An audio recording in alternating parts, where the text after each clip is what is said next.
aba edwaman so wo hwa Democrat akese pa ba ko efe no Daily Guide Democrat no eni or say bribery set at public offices over 1,000 hit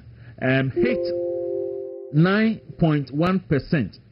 Enti ena yeso ko abanyuma mu a keta asese ohu ye ka se keta sha ye say bribe say ye demand bribe ye say akosoro na ena in terms of percentage percentage wise no akosoro afiri 14.3 e dey akọ 18%. am say ade mu ankrofo e na asan abai omo abai de no maba ayese kedin krant ye no wa say ye say enipa 9 omo so ya chiwo mo as a gold robbery about 94,530 Ghana cedis. Dynamite ekumnipa 9 ewo aye aboso. You know, so the Democrat aye friend Daily Guide e de ho asem so e de aba ene ensem hodo aka. But we to aso na yenko yenim. So anope the Ghanaian publisher the Democrat na edu making kind e de amawi. Na the Ghanaian publisher said no 200 million missing at gold board. CEO sets record straight. Now be de aka.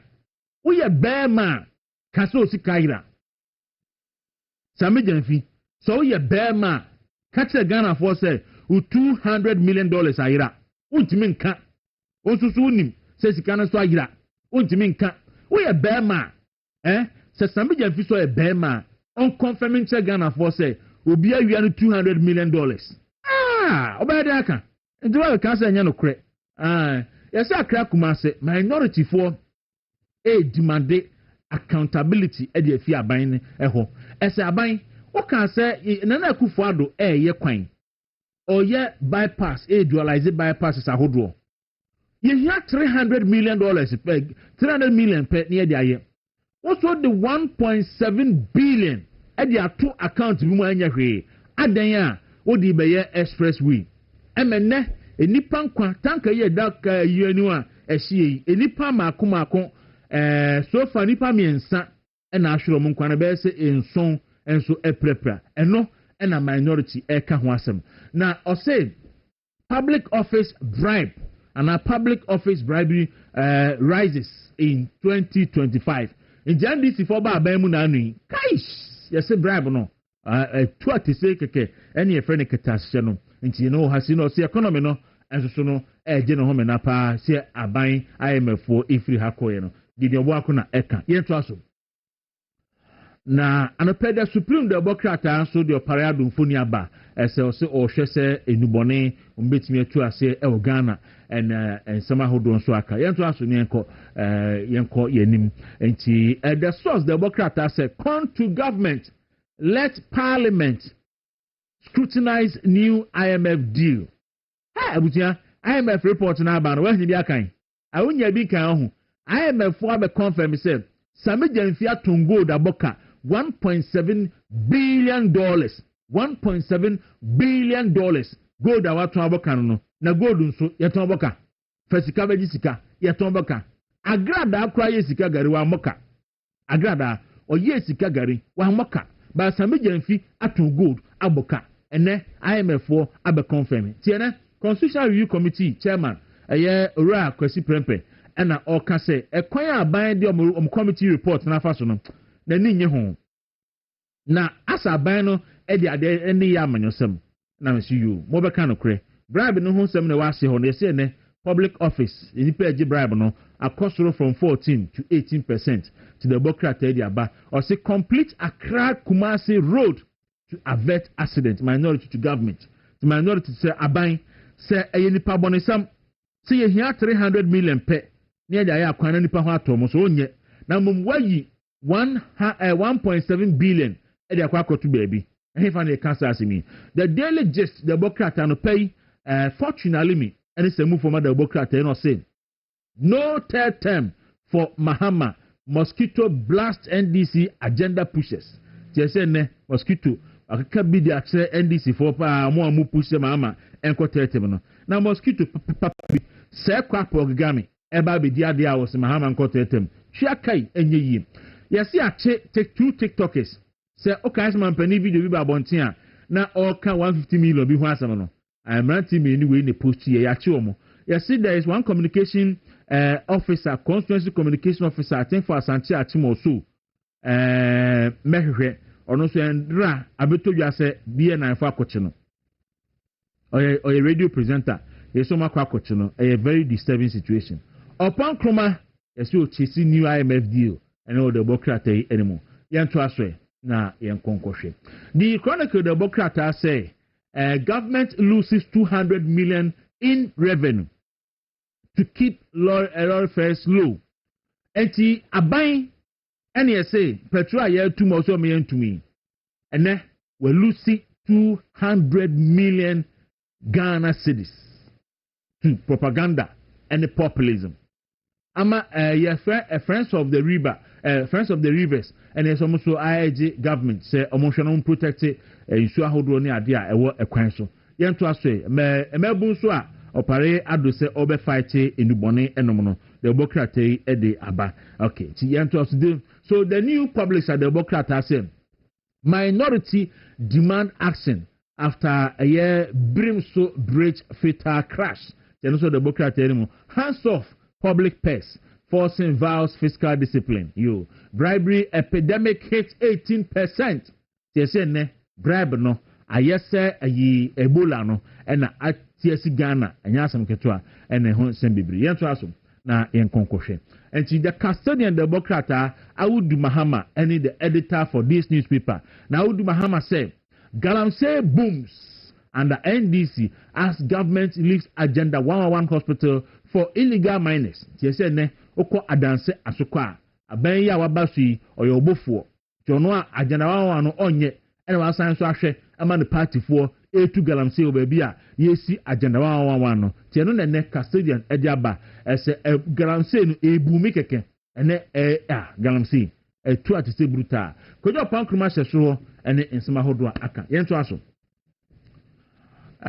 okay so anopa busia the Democrat ebe dwa so anopa no na poso na media mawe medi dwam ebe to aso hye so me say tech bridge say in country say omoni suapon a ene Ghana mremu omodi nimdie akansa no dwuma ho enkono na baabi emie enko kyerɛkyerɛ obrofo ka obewie no na unya adwuma anye bra tech bridge university college na omomfa ntete emaw ne yenkyerɛ wade yensa no dwuma enkyerɛ wade omo wo certificate programs omo wo degree omo wo diploma omo wo masters ni nyina oba omo no wo tenase na ohun sampa programs no ekoyi school fees bo onye den tutors any facility no so no ewo equipment ni machinery obetimi e dey aye adwuma na utumi sampa eho twa so papa pato omo ododo a ewo eye dodo na adenta kwan no so yibi na course omo ye ne bi ye product design and entrepreneurship, fashion design technology, dual design technology ni nyina akwa obetimi ehwe bi omo number is 054-012-4400 and 054-012-4488 na onyomo enkasa victory garlic mixture papa o say anopay men kan cho say wonan ne wonsa tai utitiriti a wadruni onya binum a eboaw esane moja no ma moja di afurisa yi ya de garlic na aye na so ye na ma ba fu kwan so nti onuma obi anti garlic pampan wanum oba ubu nsa emayi eba na abobo ato a wadru victory garlic mixture be man so wonan ne wonsa utitiriti a ebe hawadin stroke ebe chill pacho when you tell chinwa edura wo hia eni be bia ton aduru bia pacho kwa so pe victory garlic mixture kumase phone copy afi ene kolina keba na femisi e bankan so repass e wo kanshi ene tenated herbal shops nyina for 0242545633 0242545633 na oni omo so enkasa na omo emo papa no pe seahorse for say Oma Ghana for home at the Seahorse SP2 engine oil at the aba. Now where engine oil are Ghana whether no take into consideration na omode ayem. Na a general supinti a boy juma bruta. Na osha cars eba Ghana ha and send a weather condition it na. What the abrofu de gumwa next say waboka best engine no. To the engineers nibi fi India ba abeka Ghana engineers on. And he said that I way especially formulated for Ghana, a weather condition, and they said the Katia Trotro will Ninano, Muhia Seahorse SP2 engine oil, and Kotobi Biu baby and Franco Cell engine, Papa, a tried and tested for 054 024 054 042 4386 and 02054 020 7559 na oni see horse for entwetwe enkomoti yankofa dwudwam enfamra na dwudwam no eba wi a jasebre ajeejamana ene golden asarbedi akom ebe kan me ho na ye de pensen mu e de abronti time for dwudwam on movement in the morning.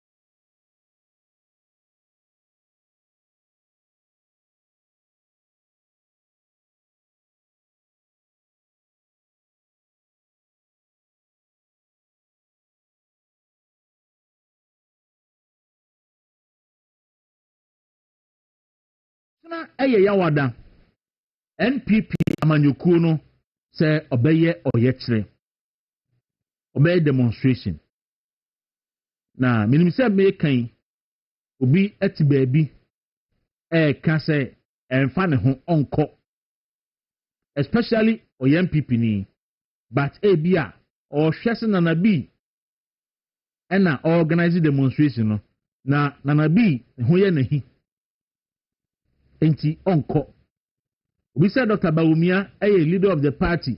Dr. Bawumia ho ye nahi enti ono demonstration otena be onko bi obi aye na adwen say Justin Kodua Frimpong security election nahi enti anu enti sa demonstration be otena onko obi nso aye na adwen say Chema Buga ho ye nahi obi nso aye na adwen say bia na di Chema Bute ne ho na ye nahi ebi nso ha Salam Mustafa obi ho no mo a as a party no ne buafu nti onso wonko ba bia na wo sa nipa no na anopei me no kasei endra branch baako ye frɛ no Richard Nana Basua ye say oye communication officer MPP for Asante Atim South na osan so radio presenter wo Empotem ho na endra at say BNI for picking up abusha me gidi say NPP mpanifo any Ghana fo nyina elusu count of nipa adwamahama bai wachi wo. Look, NPP any Ghana fo nyina ye lusu count and I make say obi se obi a say nipa dodo say ne yachi wo a they can't tell you. Omo ntimi nkyere because atichi no but I know for a fact say enipa ye chi omo under Kufuado in 8 years no in one year 2 months and Adjomahama a breaky sa record ni twem. And then nipa Mampani Mahama actually almost speech hono. Kakobe 50. Ya chi nipa no mene NPP for lusu count. Ghana for lusu count. Na niye hu ewo mu ni say e kwan omo fa so echi nipa no. Oda ho anadwo na ya betew.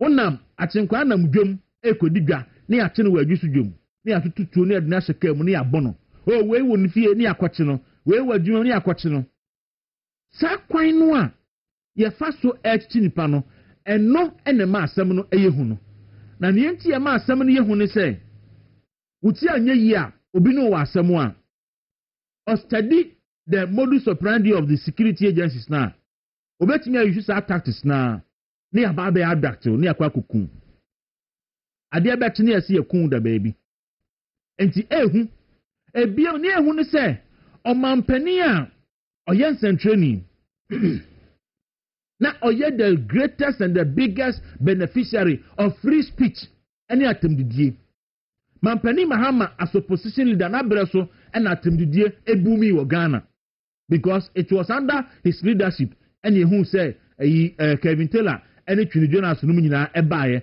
ene ho ahohene David no ene hu sa atemdidie adwuma no lucrative. There is no other head of state Our Ghana both military and constitutional and as a democratic leader, head of state, behind who or no ankasa personally, Eddie Atamsi Mampani Mahama. Nobody. ebi ni ho both as opposition leader and then as a president obiara ni ho a ono as panyin akasa no wadi atem ese Mampani Mahama. But today Mampani Mahama say on makwan magana for enkasa on magana for kwan e magana for expression mo ho enti obo na osan brawchu o tra ye bechew o kasa ye bechew enti utifie ochina NPP mpanifo say omo kwaye demonstration akoye wo ye kire e de atintesu kokko de acha ban say kebi mamin kabinu a e ba ye no enye enie kebi mamin kabinu a edubu ahenom eye mema etisi abonten eso bia betimi akasa freely no enye enie kebi mamin kabinu akufo ado ene kufo eyi criminal libel law efiri ho se be ya Ghana ni bia betimi express no ho no enye enie in any case atemdidie enye offense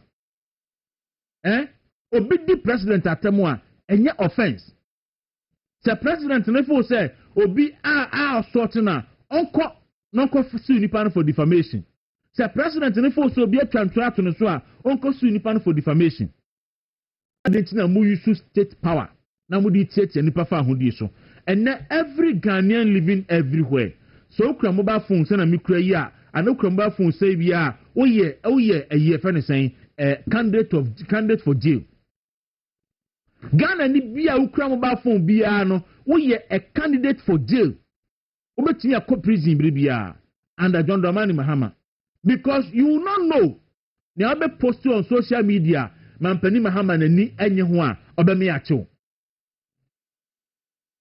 enti o me ajeli obatan a ne ba ketua enfie mienso se enfie num ena me ka sei obatan ne dance home ene wagya ne ma no ade agu ho adenti a wadi Mampani Mahama na yira atamti onko afiase 1 year Mampani enti wan kasa ateni a wudi achemfo efro mo saka wa mafiafo no so sabre na akufo ade ya president na so na o se o take you on anka be ode Mampani Mahama enyaw na ka kire se akufo adom ya titi bobi ansa ene Captain Smart no no enti ba ne se ne de obaye no wona wo chinchim Ghana for nsa afa super glue edi siga esili Ghana for ano sa wo obi ankasa biom adentia akufo adu kan say I prefer an irresponsible media to a friend is saying I don't even know the word. I prefer say obenya irresponsible media, irresponsible Ghanaians be express your ho aka ne wa makoma so makoma to amuyam na oman na timi akoso because true criticisms and aban no betimi dia tutu nema yi and no ye better that you have a silent community obi antimi nkasa entu young people ni we ye gare na timi nka ochena emo bi nka nkyerɛw se sɔre na kwatin tasuko ko ɔkyerɛ aban se aban afa di aburo so aban for aburo so aban wa ye bi agyan aban for aburo so because ebetimi aye oba ebetimi aye ukuru ebetimi aye woyire ebetimi aye wankasa ebetimi aye wonana ebetimi aye wofase so far as say obi akura mobile phone na ene obi awo social media so yidie na say Obama den no ye say Obama obi post video na say Obama ekofa vehicle download the video no no so e post bi ya che no enti won so obi kwotro bibi na kwose ya ye ba chew wo kwotro bibi wo Facebook wo YouTube baby hifa bi etimi trobia ye ba chew wo kwaka bibi ye ba chew fancy comedy den no ye fancy comedy boni o nyina se o ye live na obi aban live ne so na wa be kan asem ade atia Mampani enye ono ne kan owie no pa acho because mimi amete yi said as be betan manim na o kasa adwene wo da asebretim no mimi nim onto said as be bie na no a asem no beba no mentimi hu asem obeka enti o kana me fo se enya na metima ye ne se meyi na firim na me ma pacho anama ma na pacho ba fancy comedy obi ban live so be kan asem enti fancy comedy ye che no enti won so ye ba chew Mampani Mahama obame yacho because ono ana ma Ghana for nyina won ne say ene efidie bi wo ho a yetimi de track enkrofo IP address enti a obetena baabi aka asam a enye de no obame abechew ena pani apa so kan no oda ya adwuma wa me atete Ghana for bebre enti won so obechew enti ochena sore na paatare kokko se na patuntum se ne enkosia o Supreme Court anim ho na yenkoye demonstration fantra ban say enye ku no ye de ba aban mu Mahama wantu aban anu wantutuo Ghana for true democracy and ye koto abade man to become the president of the republic enti oba na so say democracy na enam so etimi koto abade man no democracy no ne fa bi ni say yes democracy ye dodo amamuo na mo dodo amamuo no ye de adwenkyere kabi mamin kabi aja say kabi mamin kabi tu kabi na me kabi da se be kabi we kabi a wie ni nyina wie a ne ye hese hefa na dodo ne wo baabi a dodo ne wo no ne ye da ye adwuma enti democracy eye dodo amamuo na mom ye de kabi mamin kabi na eye eno ntina obi a che na adwene kan ni nyina wie no December 7 2024 ye koto aba no dodo ne kan say John Mahama ne medi yeso eno ntina John Mahama wa aban mu en sa dodo amamuo no ene kabi mamin kabi na ede ye no sa odo oba na so ma ne nya adwuma ochena ye na obeti ayam ye betin tesuko konso ede acho me se unkura se bo aboso na bra ne yentin tesuko ko efantra ban ede se party no issue directive ede ma greater Accra aspirant nyina se obi anyai campaign ye na mo mobilizing crowd na ochena demonstration no enkoso bidin ede Kwaku Dawuro we ejudwam on movement in the morning me twa me ho akogye nkrato simanum me ba da sebre agejamna God na sarebedi akom ebe ka me ho na edi pinsin mu edi abrew enko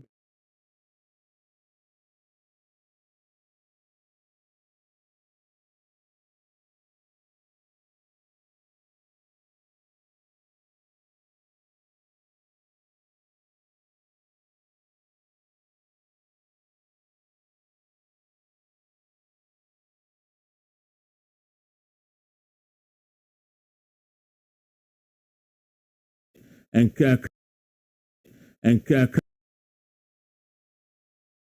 This starts from the one who is in charge of the operations of the party in the region. And he might hear a lot of consultations. Previous time we were contesting, but now I'm paying for say, Nyotina Sunu Wako 1 tempe. And just see a man of crime, you not me redeeming no home. Yamin child of Mumman is a home crime. Do you know what I say? The incumbent has done 8 years as the regional secretary of this party. Now, out of the 8 years, 21 seats now had share in Sano, about down to 14 seats, about down to only 5 seats in Greater Accra, and totaling, in fact, minus the 34 seats in Greater Accra. And this NDC get 29 seats, now get 5 seats. Let's just say, if we want to do something different, it means we have to change the status quo.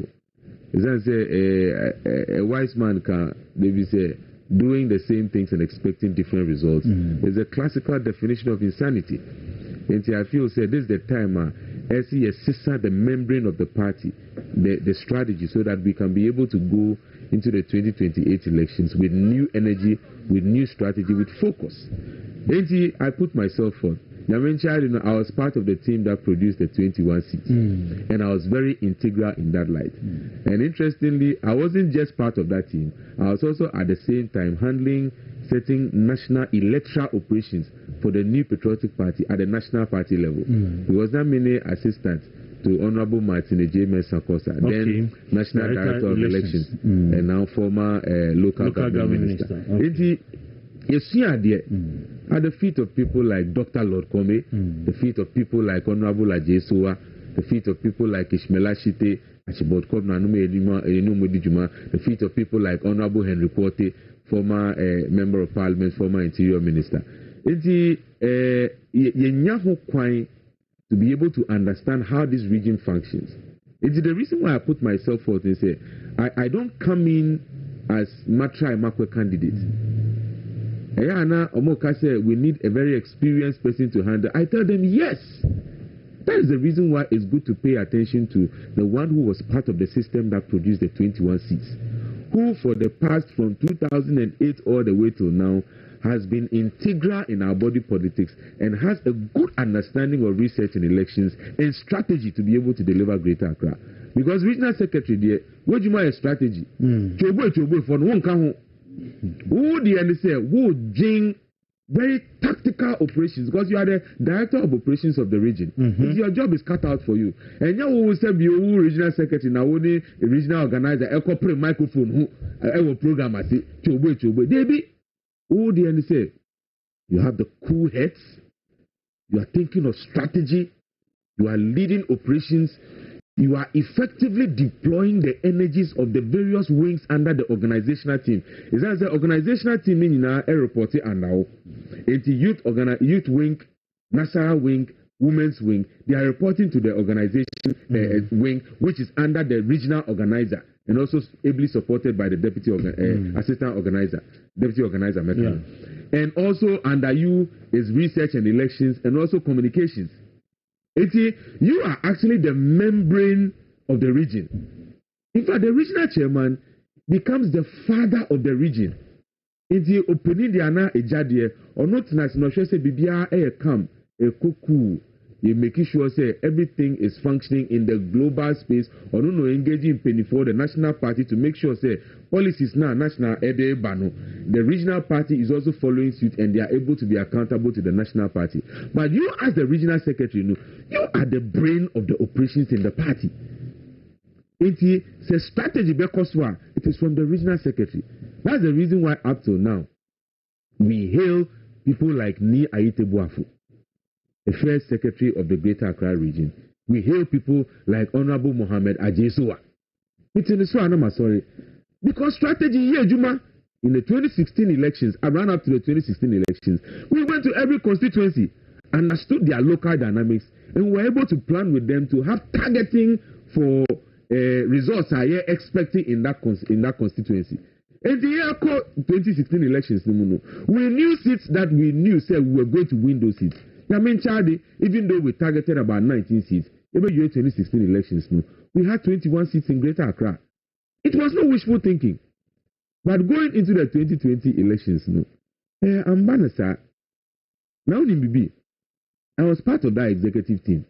Which one? The 2021? 2021. Okay, national payroll. Thank you very much. I take responsibility for it. Now, I'm a regional research and elections officer. Okay, this is 2016 elections. And I'm coming here now, my government appointee, Accra Metropolitan Assembly. My son could be FNA chairman. And now I was just going to focus on also supporting the mayor to succeed as the mayor of Accra. But Dawuro.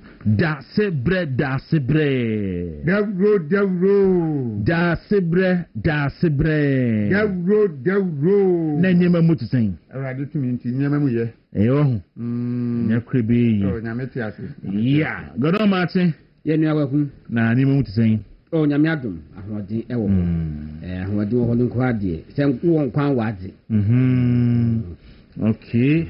On Quadia na Owadi. But to be some one the beer, so Mrs. Apia down Quano pay good morning, UK. Now, Unim, as I am to the beer, Obekan Godon. Obekan say, on Qua, and so, O Chema. Until say, instead of the American the me minya COVID and call UGMC no. And I me kohun papabia, no so onya COVID nibina.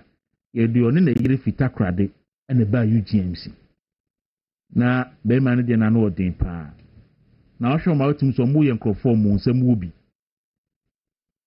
nti oba no de na oyoki kakra na obom pa se rade mo mu hoto mu na so hwere bibia akra na ope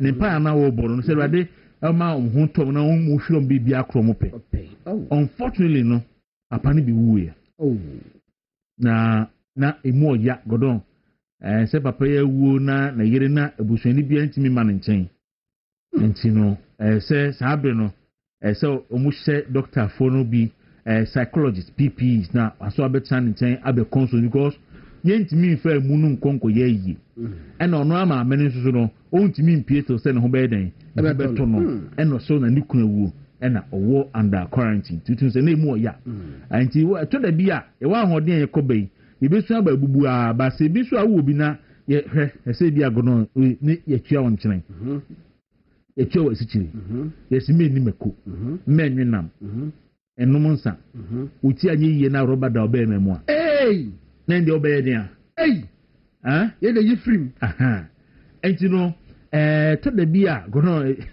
hwɛ maame mi sa da asɛbɛ ase bi ma ɔno na agya gye nkɛtɛ apere so obi sɛ ne papa sɛ ɔse yɛsua no mo se yɛnto yɛ bo ase na yɛnyi a yɛbɛdi akɔnɔ deɛ nti wusu a sie sika yɛhu yɛ adwuma ɛnyɛ ma asɛm ɛnum nsa ɛnyɛ se nti woyere ho a wayɛ adwuma afɔwura afɔti mu a pɛnso ne asen aba baabi a wadu akeka akɔ adu akɔ no ɛnwinam bebree na wɔn kɛbɛ yie kura gyaare ɛnum nsa baabi a wadu no ɛsikyire te so wɔntene die te so mako te so afei ma asɛm nso ɛbere ban na nipa bɛdi n'akɔnɔ deɛ na wɔ bisa.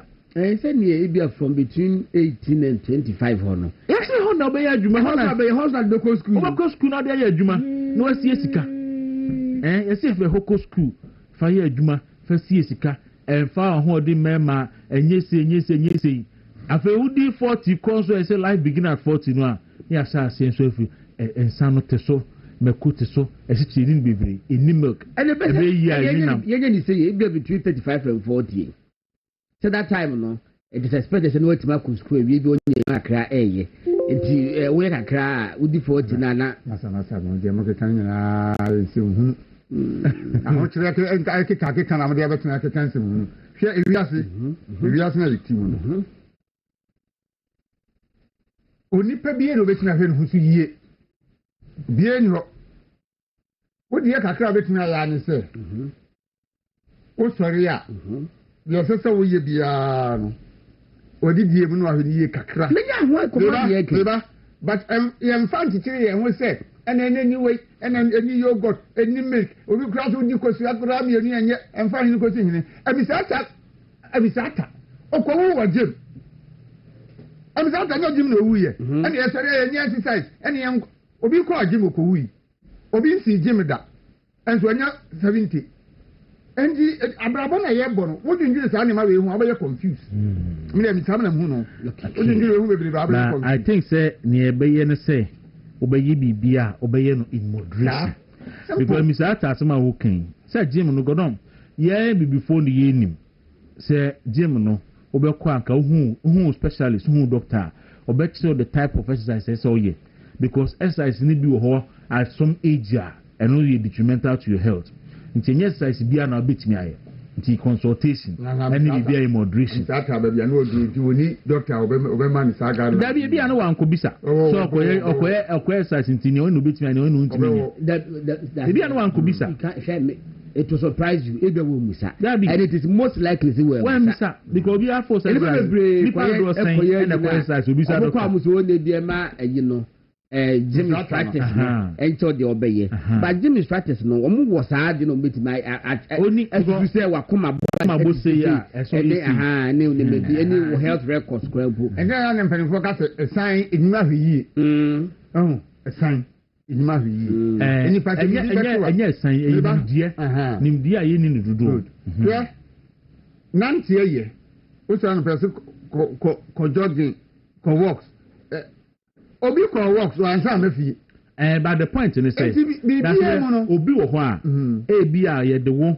ene oba Clifford gina ho a Clifford betimi oye exercise betimi atubirika kwaba ba wo de ese wo nante na wo de koba ense wo no obi anya sa nimdie na anka nche se ba bia wo fi na du no mentumirika nante kobra wo tumirika kwa bia wo ma so bi anka nche me kura na me body ni be ka kire me na me nka se bi me body ni be ka kire because me ntimi ense me tumirika na me tu a me tu ha ni ha me body ni be ka kire se masa ja america no tu on ka si bread na wa bread ndi o ka jo se jatuo dabi so wa bra be ti ato aso dabi tie bread tio utu mirika na say dey so dey no bra wa bread ti nya won kwa body but doesn't mean say and because obi a body be ka kire wo so tie wo body na utu mirika na ense say utu mirika o ese wo nante ona wo utu mirika utu mirika the body will tell you say master mirika ni jatuo okay member because one bre he say utu mirika 5 minutes. Let's say never break. Now we get consistently for 1 week. The following week, you know, we take 7 minutes. Meaning somebody you know adapted to. There been check. There be only just say medical advice. But you say, maybe I will limit 3 minutes. Maybe thing. Me ya branch here pa be na mbo hockey. Asante be bo hockey ma opoku arebo Asante region.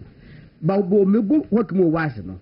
Me coach ehun say no Asante region kompolo coach ni hu say coach sosu ohun say me no say ye ka say ye jogging ye nko yi won ba pronomra say ya e ha me eno ntino me ka say be bo match bi wo Accra hockey pitch ye ko stadium ho no ye ko pitch no so no me ye say ma me nye jogging iti me shekem and ye dum air condition and ye rolling glasses ni na within 10 minutes me na my fire da boa me sweat kama say it ni na no eye wan ka so ti body pa da bia wan so be mistake how because what's medical advice doctor na what country or say me nko what do stay what do you feel na ana say da bi o be your test or do feel no vitals na e be your test ni ana be say o heartbeat ni any that man doctor na oh and never do ana me say man fancy kiri ye doctor na all your vitals all your de no sa doctor kro no a otimi abra wo ni fie ba bia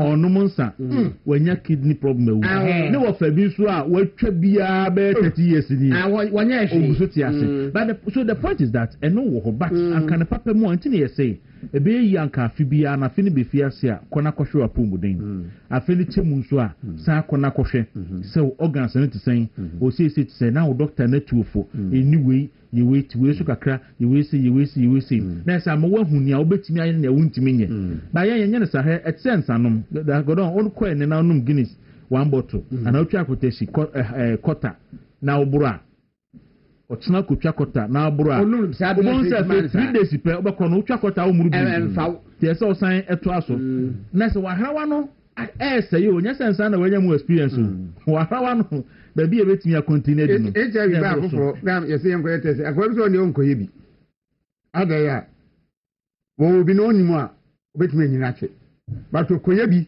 na ohunu so obi a obewu o say psychologically no be de ne be enti ne ma bi o ha wa advice lack of knowledge and the lack of knowledge because who obi a na ye hunu ntemo a etimi ema on antiretroviral drug be suppress viral load a betim kura du ba bi a ye test kura ye hunu emo an kura biem eno nkyere say nti no wunnimu a woti wo saa na emo an load na kosora na akun afiri wi ase nti obi wo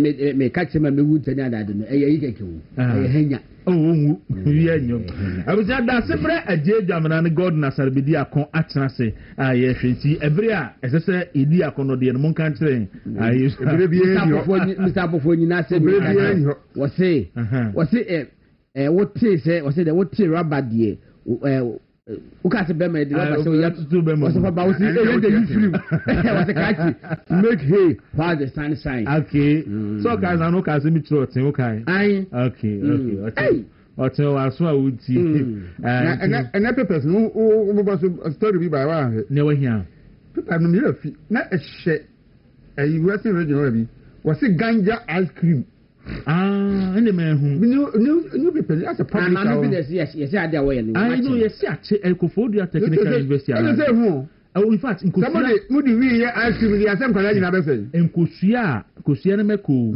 eso mudi wi ne fra nkosua meko no e de couscous ne mko ton man kola e fa de kan de mo na wonam do bi che so bolo a nom we nyina kan an sia so bolo no obi pa che so bolo godon na wonni ni pa no abetimi agina di a boga me ma so musi ade no wonnom a eje wo ho enti no wo mo mpese be wo de ye wo de jatumu de be jo ho enti no mo da ye ice cream eni ti ni ye ma ende na ya ba ko ne to no aye tan ya dan fo baako ewuku ọkọ agomeda aha ene ma no frutel sorry say my boy company ene ja so no de no nsa say ma no sa drink fusu eye nti onom na wanom na ja utu ne ka say o ma won fa ne oba biru afo so oba Odutrom Johnson baby I see university ni wono ai afi biere say on pa ka no nsi on pa ka no nsi on si no nyane no pa ka no so mi kam o ko ka no ba hu so tin free afi hu se ne kala kete say I ne say ka no kra o to bi ni so o be bra taba so o se bra hwa na o ni obi ye na say o edni say trotrum mo pa mo frere che ni no pa ka ni ka ni si wo edni say trotrum de ni kofi say na mo de yi ni Biafra me ya won pa ni na aka de I know they are the community obi na anu enti just your force so obi anko no wi ansem hu be no you my high na be hu say yes abusia table tech for seven countries and pay for can bra no monyema o say ka bia o yisu bia no o de ba say Kia say Benz say Range Rover say Hyundai bibia ka bia kese SUV saloon car ni nyina mutimi eye ho adwuma say electrical problem and I say mechanic problem so mechanical problem so mbitimi aye e de aboa na o say memo asonto se baby aka na be si bia mbitimi abetu abeyini ohia nkrofo bi ni o ma ye adwuma ohia auto mechanic for ohia auto electrician ohia accident car streeters ohia car sprayers ohia workshop managers any nipa bibre enti from an pay 0542 96 1111 0542 96 1111 na oni omo eni enkomo na fe so omo nya omo table tech phone omo wo enkran ya omo wo awushi eye banyard ho no ma traffic light wo kwa bi hu machi kra ho tabia heba mister ose oye bema oye oba obetimi anom tabia heba mister etu eye yade enketenkete anopa na wodo awia na ekọ anwumire na wo na se aba eye fever malaria wanhwe bekun o transnet tontom ketu e kan na wu no anko heaven a eso wana waye ohun timi so kopɛ tabia heba mister na nom na emoa na fe nyema so atimi akoyi wo ye bema so dia waduru no ye fe ne tabia taakum se aduri emema nko na efa eye ewo turmeric honey eye flaxseed eye black pepper eye ginseng ene ginger ene ye dia kan fraye ye fe ne tabia taakum ema de wadwuma eye dwumaden ewieu anopaw adwumaden du anadwun so a empa so adwumaden anya afi na ade asa no ena akosua budget of finance minister de bayi ena akokɔ kitinkiti nim ena 24 economy nim ena akosua se ne nema ye die akosua se jai se wo kwa wo mpam no na bon paparupa kofie kowu na ade akyi a wabodin atonwom adi apra anopai tabia taakum ena mekan fo de ama ahoma ni 0243 68 68 61 and as 0245 74 9206 na one tabia for atwetwe enkomo on saka bia obum sampa duro wo wiase na tabia de taakuma mpa high sense for say ene Ghana ha the whole Ghana bia ani ho awope enema yusu ofie ene demu the set television refrigerator chest freezer air conditioners afiope bibit sound system open mobile phones gas cooker washing machines open water dispensers microwaves blenders se bibia ye de kanea na eso de omo na wo ne papa ne bo nso nya den ye be san ma mfie be enum se wo yusu na se nye wa na wa se na de na ase ya fabra ne nsan fa ma high sense penal benya ne ma mani di wo mo ho ne se oto condition mo ho a entwa nyina mo kanea se oto yi kra de bia na eguso na nsan ka high sense for ne ma bi omo wo kuma ase omo wo nkran omo wo takrade omo wo a friend is saying tamale omo hu omo wo kofodua omo wo techiman bia omo number is 0302 55 0302 55 0000 0302 55 0000 Goronda sebre yes sir sisi ano MPP for say ochina demonstration ebekoso ewo omainim na menim sɛnea party na ho boa ɛteɛ na ndura me hu krataa sɛ yɛsɛ party na direct Greater Accra aspirants no nyinaa sɛ ɔmunya campaign yɛ na ɔmu mobilize enipa for chana demonstration no na emra so nti no ma me ntie wadwenkyerɛ wɔ ɛno ho na yɛntwa anapa first o kasa no kan sɛ John Mahama president sɛ wamfa ku ne ba o man wi mu Ghana fo koto aba to no no de ba na de ma nne wanya kwan yɛ president no adwuma yɛwura dubu ahenu mo yɛyɛ no ɛso mfa so no wodi no bia ɛnyɛ adubu ahemu a anka John Mahama won't be president of Ghana had that. Okay, and so principal so we're story now kind of or say with the new public segment. Thank you. Bia Pakwesino no. And yet a dubu ahenu anka John Mahama won't be president of Ghana that. And to crown when you be need and we assassin. But what my juma we are, you know. I know and the woody one or you know. And it said never by a president ever Ghana ha. Unisa kunya no nya wona Nyankopon bo Ghana presidency akunya no ma onye on first person watena so. Eni partner so watena so ansa na abenya so watena. Unsu beja hako emnesi ho ama foforo nso abetena so. Kosile Kristo beba.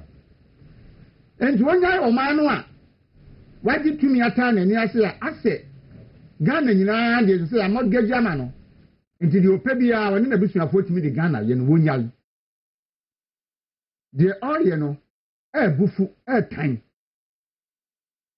na du me bia na me hu se on sebe on transe ensua de so sua de a anka wonye de oil no se we president na Ghana fa akoto aba na oman ma to aba ma na utumi na oman ma no de ama wo no o so de besa tieti oman ma no fa ahodie so edi ami odi tuo na kwa ya Uganda mampani na o ha ne nkrofo a and so baby at no Johnny if you need my no. Bebre, you can see a can of my coma, you been a man penning for one di cool by anyone near two Abama, I want to say Kwame Nkrumah, a baby at Chino, one more extra tier, one more crop war, a coy at Chino, one more acquire, a took off for one more, or be on Pamuam, or my took off for. And the President Mahama. Well, I'm here, over the worst president in the history of Africa. The man about the worst president, see a Ghana Africa Bakosama. The Bakas of Mampanibia, Obedia Dia, one man homo dim cra, our Africa memu, best in fear of Heniano, John Mahama. And to some people before, and now one more air story, no matter yet. Men, I say, we are in DC, over the American, or Hotomo. A baby person, who are we in DC, and I was supported John Mahama and some who are old, you know.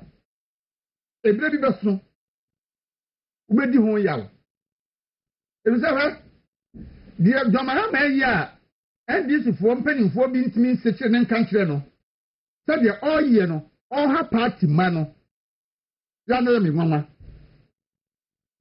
ebisa se Supreme Court ka kire ne se onko term 5 years no kwa obedi 7.5 years obeko ama kunyana da ha ma foforo abetena so ama ban so science aba na se ekoba de saade ya munhu se abibrema amamu ayebu no anansi ye me misu ye nu bi enya dia dia modi ya MPP fo nne no MPP aban bi beba ama ma beka so ya dia nya hwe o man ntichiri enti munya ama nka nanka president kronka MPP fo na akra beba wura Jubilee House fo eho akopam na fira konya no so because the oye ni nne no titi Ghana fo e ma o man no nkonanim yebu yetu abama se bebu man o man no nkonanim but wo de wo ba ye no so ba yan tete be mo ba na konanim no de nya no de nya wo de hia won no ene ma hia won ni se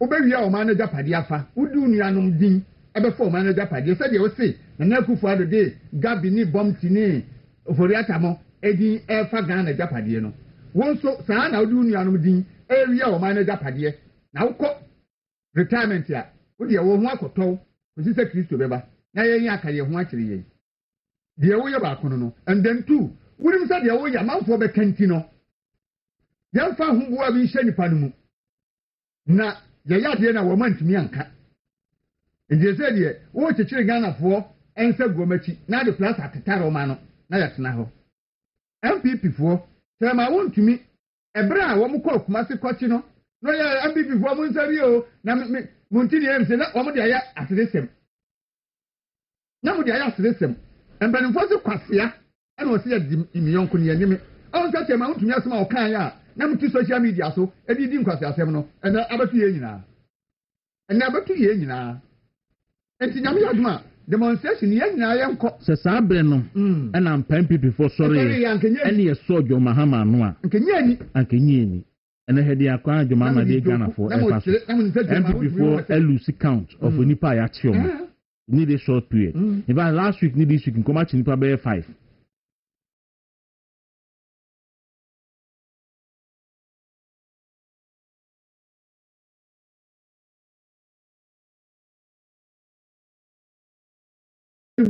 obi nko obi ayi yabi enti bedu mre bi no obi nko obi che obi nko obi kire ye tu obi no bi hate no baabi na ɔhwɛ me anofana me ka sɛ nyame ye me hu asɛm nyinaa mu ni sɛ ya hwe yi a ɛkwan kro mo fa so nipa no wo obi wɔ asɛm a obetimi kra bɛkyew saa koku akodo bi ti sɛ rollins time a na wɔn mo kyikyiri nipa ekunkum wɔn rɔfrɔfo no ɛnɛ John Mahama pɛsɛ so ɛno na ɔpɛsɛ saa de ba obi nim because o ti hɔ na obi aba na abɛkyew o ti hɔ na nkurɔfoɔ aba yɛ national security fo ne aba ofie ne ebubu puno ne yɛ ne yɛpɛ obi a ɛnyɛ cool na ade ba ɔman mu na yɛ to aba ma wɔ o ba yɛ constitution ne deɛ sɛ o to ato nkyɛn na escape plan pɛsɛ afɛ de wɔ su osu ɔnkana no ntum onyanso yɛ ɔnkana no ntum John Mahama adi ɛne NDC yɛde ɛho bɔ ɔmo NDC wɔbɛ yusu no ato atwene ɔyusu wɔ wie wɔn sɛ wɔsu ne nfaso bi ama no enti adwuma mo kɔyɛ yɛ ne nyinaa no na no na me ka sɛ paper baako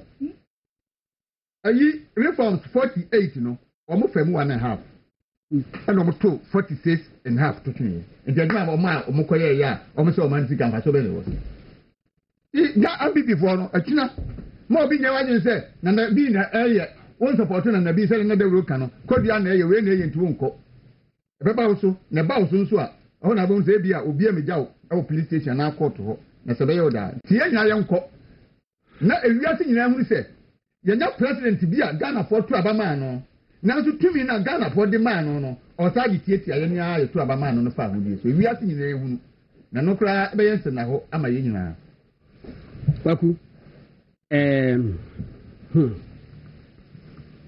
Ghanafoɔ kɔto aba December 7 before so betu aso na ayi Mrs. Magetofori wɔ hɔ maybe I'm a friend Auntie Maggie maybe I'm a friend Auntie Maggie wɔ hɔ saa Auntie Akule me ka jom so achi am why Auntie Akule last 2 weeks me na Auntie Maggie no so betu kwan saa latter part of no nko mai so akwa be friend be a friend saa be friend no Auntie Maggie is akwe kan say am de comedy Auntie Maggie ye nenye o te ne ga achi was the comedy be do so one ni na comedy be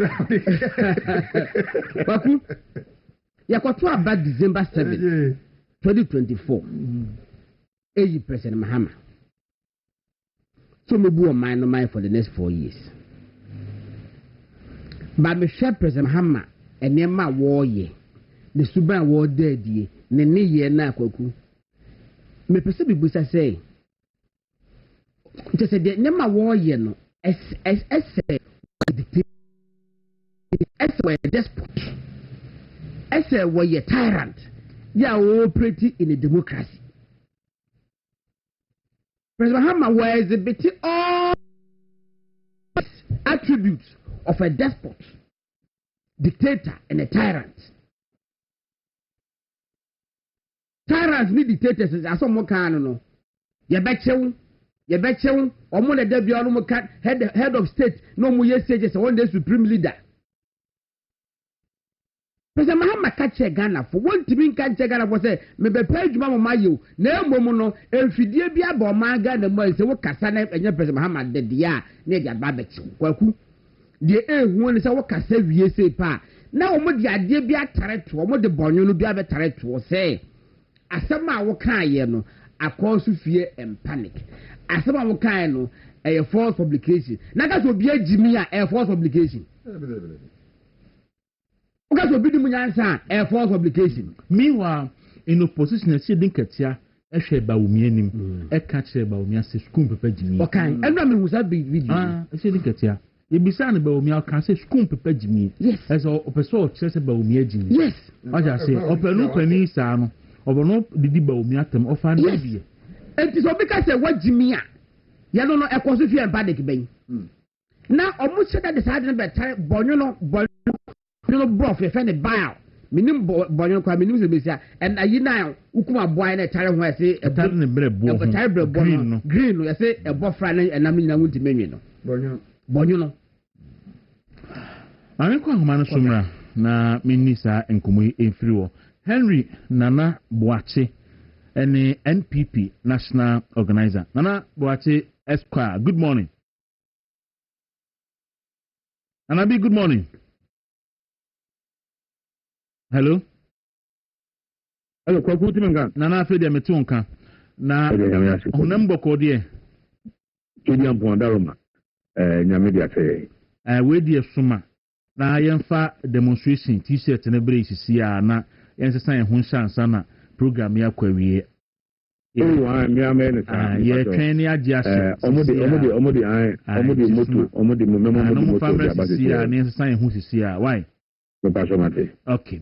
Wadaroma yinim se na ano na okọ police me no kasa na also okọ police headquarters regional headquarters no makwa kodi nkita ho afa ho bibia da na kwan mu oku nyame adaroma bibia da na kwan mu se na ano fiada ana de krata koma police se ne public order act re no you notify mu of our intention to demonstrate nyame no kwani mu so free meeting Monday ma yina yakoye eni mo ko discuss e tro bu route no be fa na mo so no ma ya no ba so mo bobo o mo na jubadi no so yedi enti ye ni police for edi nkomo bibia nyame adaroma nyame ya mo china anopa ifi mo mu me ba de ne asase butunku ewo aye supreme court opposite aye community center or space ne o na no e be shase abo tunku honum na ye shase a ye the petition e the akokoma a Supreme Court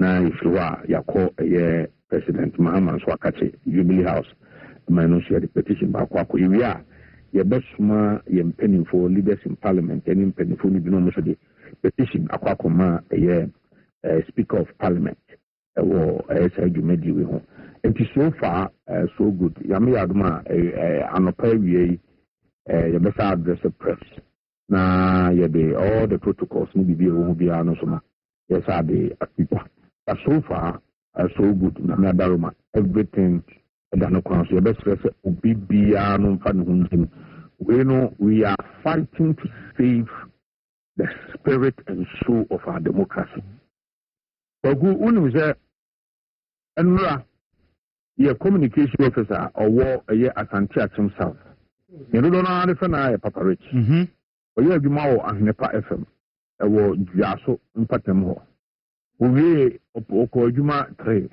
ofi radio so be 6:30 esikra bia kwakofa no ade ya national security for ya chemo na mabisa mua se de be potin no ye asembe no ye na ne esi mi social media so the full name here Richard Nana Baswa esi aseme the say somewhere in West Africa you can dupe your sticks, run away, and when your political party comes to power, you get extradited, and then you will be free.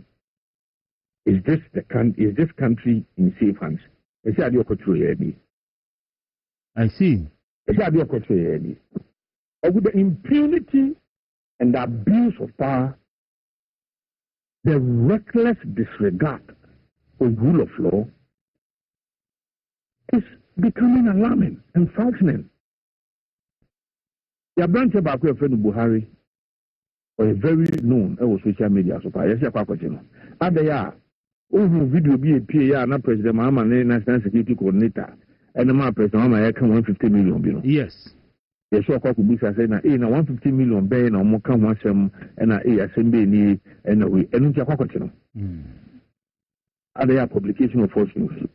Hwɛ ɛna no pay na me ne Gordon kasa wonim sɛ ɛnɛ obi NDC fo nso so ɔmayɛ a press statement ɛwɔ ato MPP ayi so letterhead so ɛna almost security head ni NPP postpones nationwide demonstration citing lack of legitimate organizer ɛna yɛ sɛ ɛnyɛ publication of false news ni bi ani nti obi yɛ wei di a then they were finding who edi. Now, Obi raise a legitimate and a concern crowd there. They are targeting the false news. They are quite question. Now, me kind of person, me did you cross a more as a party leadership no. Malusu count of we nipa yache so far. Me boa. So far, nipa be 40. Now, me can't say president or Bemu now. No talk at every command another or position. Talk at every command another. His Excellency.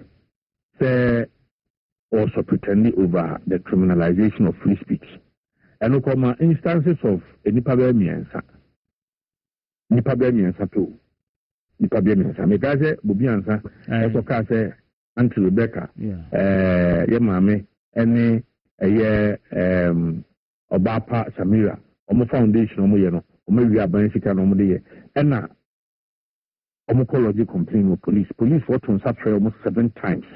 Obi one mother. That we ye no and omo arrested no. 7 times. If you are not radio, no second sample for. President Muhammad cited 3 cases, and as I speak, cases 40 in less than 2 years old. And count the number 40. Baba Mando G said, Ujin Juan Tiasia, David the Sando, the Ayakofan, if you are going to so do Tiasia. So, a Kamia question. There's another sort of Obia Casabwasha. It's not going to work.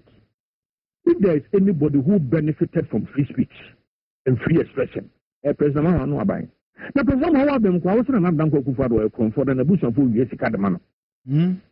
Yourself from the big man's own man.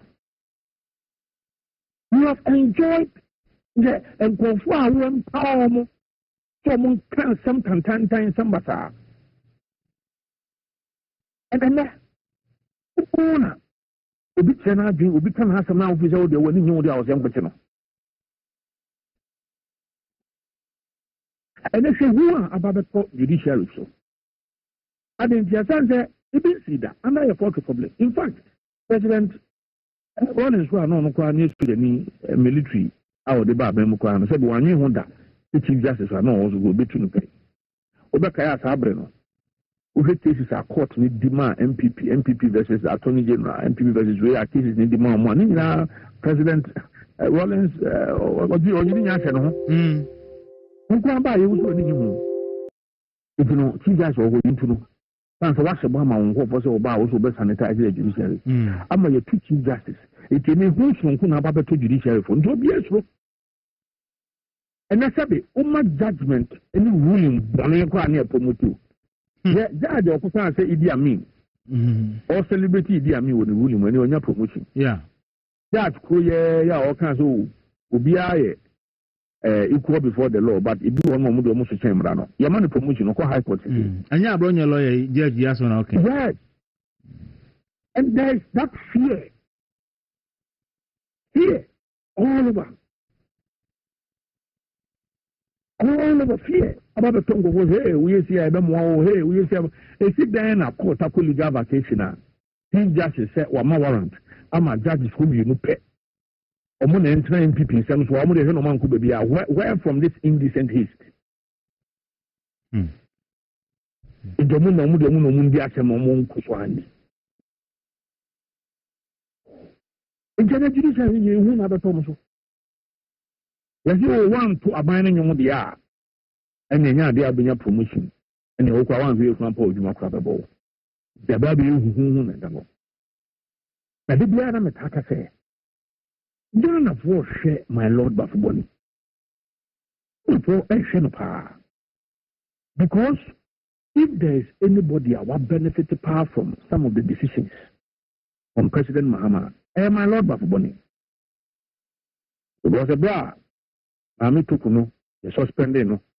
My Lord Bafuboni Nebeye acting Chief Justice. Ebra Afi Umuvi ya itu ni free ade Sokrano. My Lord Bafuboni Unabe Chief Justice.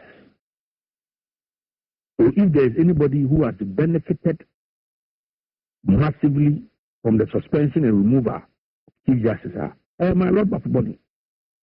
Ebiem Mahama, Yamame Bafuboni, appointed Director General Prisons. Enti Busaba Kumuno. Which is at the same year, Chief Justice and Director General Prisons and the woman. So, any pay bisa. Say, it's my lord of money. President Mohammed in part and Ukrainian ten say, a prayer would the rule of law fashion and ye. A prayer would be a democracy fashion and ye.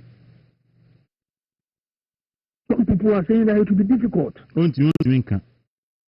Exactly. And from the year the United said, yes, you can't, because if you have benefited. Because some manpenini catch or the kind of public say, what catch Chief Justice and say, Ora 701 and no onion intentem. Ampany Panso and it's a court over case na Chief Justice and so court to be so much in Yasami. To all your manpenini bidding. Exactly. What the whole said in our Ukraine, Sabi, what to bring a bench and free Kumano. You say case from 2019. By 2021, our cries are all Kwabu Jaya Sabana. Not prosecution, Kwano, you Masam. Not a group will be in defense. And I say, maybe. From 2021, Koi now maybe.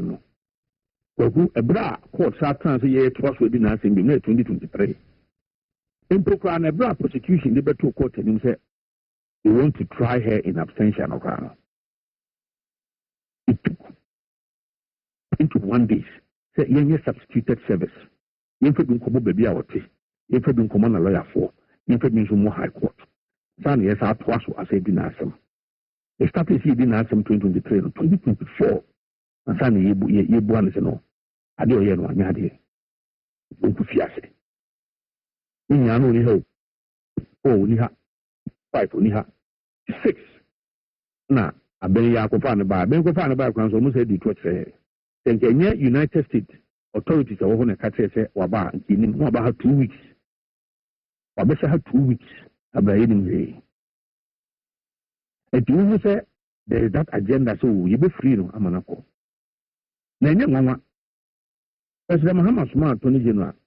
We say cases a quarter. A friend from NDC for Hono. We are interested in court no kuchum. Inti Obakaya Unibank. These are now court, including the current Bank of Ghana governor. Now you have no amount appointment in you know. Now say you are Muhammad Smart Attorney General. No court. No court has a mini tribune in Pibium, and who hear me beam. It is a car near Bumuya and about 5.7 billion Ghana cities, and one a court, Makuchum, my time to only push a quiet. Sorry, Kofi, me interested. Oh, here, Sagli, right, my housing project. Honorable Collins, now was exactly $200 million. When I could see die, Mako 5,000, I could see just 1,000 beneath the idea, and I couldn't pay fee. And also, I President Mahama Smart, you are turning in court, you could have me interested. We share a yes net in some year, 70 million Ghana cities. Was in interested court no Kutrino. We share a year cuckoo board in some scandal, yeah. For court, Upuni Minipa into court 271 million. In all of these cases, the court had ruled, say, Omu case to answer, Omu defense. In all of these cases, in the court, in fact, in most of these cases, to Kana prosecution, Masamka. It's a picture require any opportunity to free you. Who say as a Ghana and say, Omrebia, a DD, MPP, some, Omrebia, DD, and this.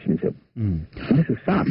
Sad. Nana, in just about 846 days, now, ye Kwaku Twaba, and a penna may catch MPP for say, any Ghana phone in us. Won't to me, as and buy a no chance, and we say, MPP for Munsorio, MPP for Munsorio, Nanko 5 young, so won't to me, Nanasem. And then, Obi o kram ba phone biano we a candidate for jail because we nim ni albetro anani abeka anani abe post ya mampani mahama ni nyi ho be me aba betew enti kyerɛkyerɛfoɔ ɛhefa na demonstration ɔtena yɛhyia na hefa na yɛde fa atadeɛ bɛɛ ne yɛhyɛ like nhyehyɛ ɛwɔ ho na yehu nipa a ebetumi nso ababie okumi dase we the pastor aboso me say we are the also pia de hu jim we are fighting to save our Ghana's democracy obi anfa de hu jim atadeɛ yɛhyɛ ɛyɛ tuntum ne kɔkɔɔ na we enye adeɛ bɛyɛ baako pɛ we ne yɛde hyɛ ase data akadeɛ no nyame abna se yɛwie data akadeɛ we announce a date I yɛbɛkɔ Central Region nso I Central Region and we will have series of activities. We will engage the international media, we will engage the international community, we will engage traditional leaders, we will engage religious leaders. We will engage the Peace Council. Peace Council, so much for all of these things are things that are trauma. So, President Mahama, say Ghana, a democracy. And it's frightening. And then you're too near the you must bill about the punishment. Bill. Ninchira ze nyina ne sɛ yehia wɔ kɔta sɛ na bɛyɛ abɛba nti ne yimpe biribi a ɛgyina hɔ no a ɛbɛdi adanse sɛ wo bɛba ɛno nti ne ma nkɔfoɔ nso ɛbɛgyina mu ɛde ma wo bɛyɛ ne under NDC bill aba bɛyɛ punishment senior member of NDC senior minister krampo no ɔno aboha no dusu krampo ka ho asɛm sɛ ɛdɛn ne nneɛma bill ayɛ punishment yi this is no rule of law and this is where we are. This is where we are. It is so beyond for the Hunji or Trandinum. It must be massive. We must tell President Mahama, sir, President Mahama, Adia Wuyero. Nanka say pan and cow promise Ghana, you present Kaoban and cow promise Ghana for say, Oba, Mranobichimu, Baki MPP, Baki NDC. Sabi, yet, Tema won't do me on Unyan and Crack, our crampe, your crotty, Muyano, what Jatu Muye. The moment the Maudisa will be the Sacha assassin. Nipo Sacha assassin, Kwaku to Egaramsi also. Kwaku Fendi Panes, San, so when Ninja Tema won't to me, Huntino, Tinchina, Nippon, Bedia dance and Fentia Tema won't to me, no cassette Tema won't to me, a Catenze, Uncle Egaramsino, Abra Dancy, Bian, Tetri, written documents, Bienio, what did the Panasamatum say or no? And the Casim may be into your friend Panuko to say, a bra oblong on a tebri and 90 million. A general free Ghana, no, yet Nibaya, assuming you know to Muslim free the panel. Is this rule of law? When to mean rule of law? And Yamea Duma Ochna, in Abeditri, na Yaba, because Ghana Nibia, as I say, Ghana Nibia baby, because Ghana Nibiano, a potential prisoner under John Dramani Mahama. And here that's it, you're trying a t-shirt, no. Na ya train t-shirt nto de ya guso ebo ahwa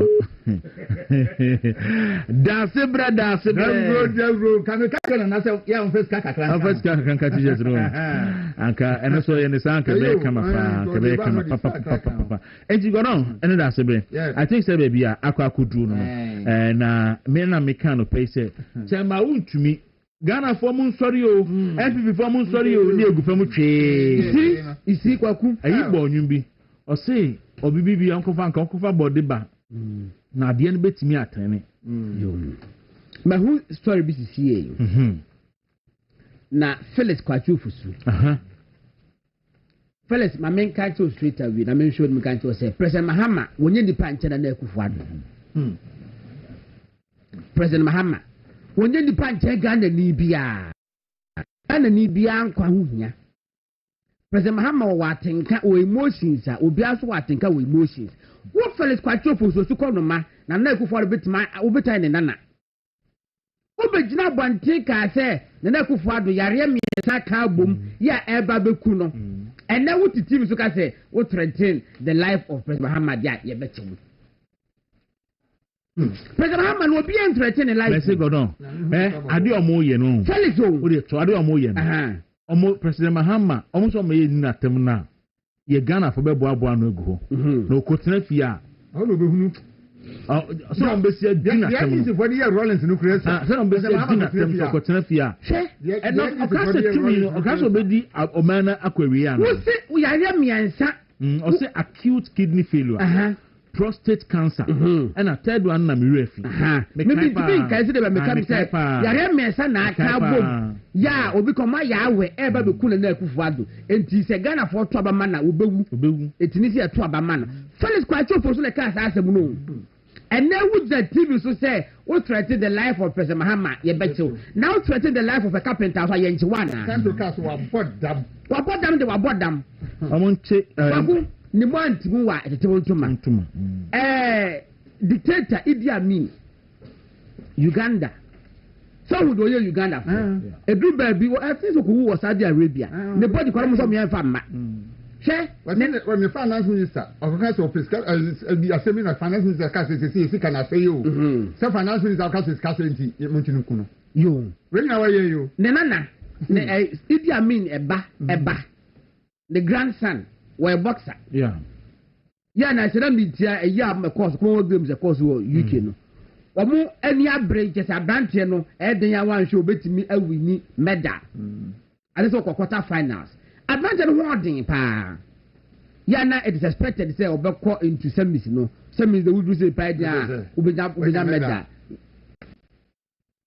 pop British the boss ya disqualify no head button what did he take why he did it at the same entry at the brand and a body ya disqualified no me what the guy is a good boxer the man timu at the one to man na a brand here can I say with BBC and other international channels your body did be say pa nya body nana again papa mpodi o nya body nana me why you never met the grandfather nya body ne papa ne nana ni din na president mama de wo ye nya ma do so ma dozo de wo ye wo ma dozo wo ma susawo dachi bia no omo ena bia wa hwe a wo akọ sofa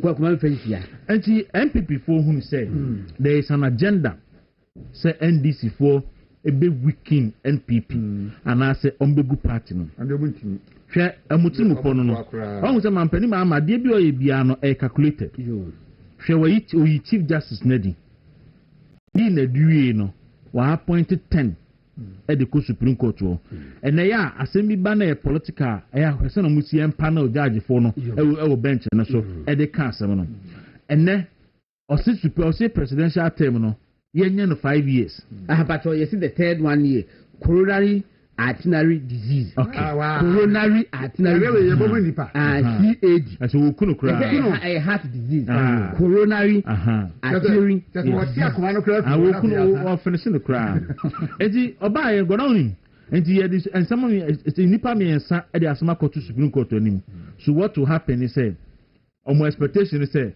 oh me dey anka me nye say me petete biako and the Supreme Court akadia e dey mini option dia na say me di obu be ma court no na so e ba sa na so akọ 10 to 1 term was 2 term na so omanya ho atena so be 10 years na echi but Ghana for e ka kire mampani Mahama say oye democratic elected president onye coup and the buy onye dictator nti onye ne niema say a democrat na on preserve or made the dignity and sanctity of this country any okra no ye kan kabino ono kra no e sore dia konwa yi e manipa e mu kofo betena so ekufo ado abre na nkrofo ka say ekufo ade say olusu a on okane categorically say me nana adodanko ekufo ado me say we secure election mampane ma onu do ndimi ganza ontimi that put the popa ko fani nsem aka nyina na tie say de okano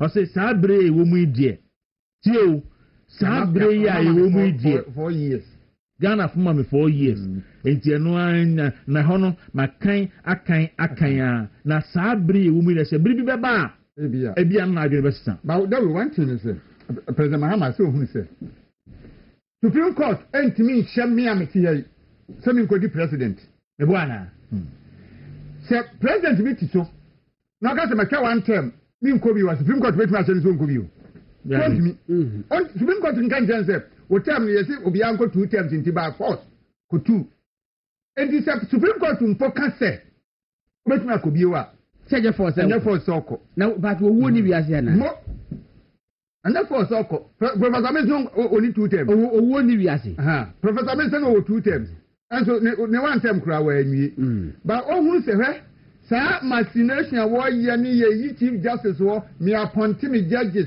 me yese ni nyina no hwe se Nyankopɔn se mahama wonu wen di sin be fra konyan so mo ye dan mo be firi so Israel for kokon ohin bi kofa odifo so madumi Israel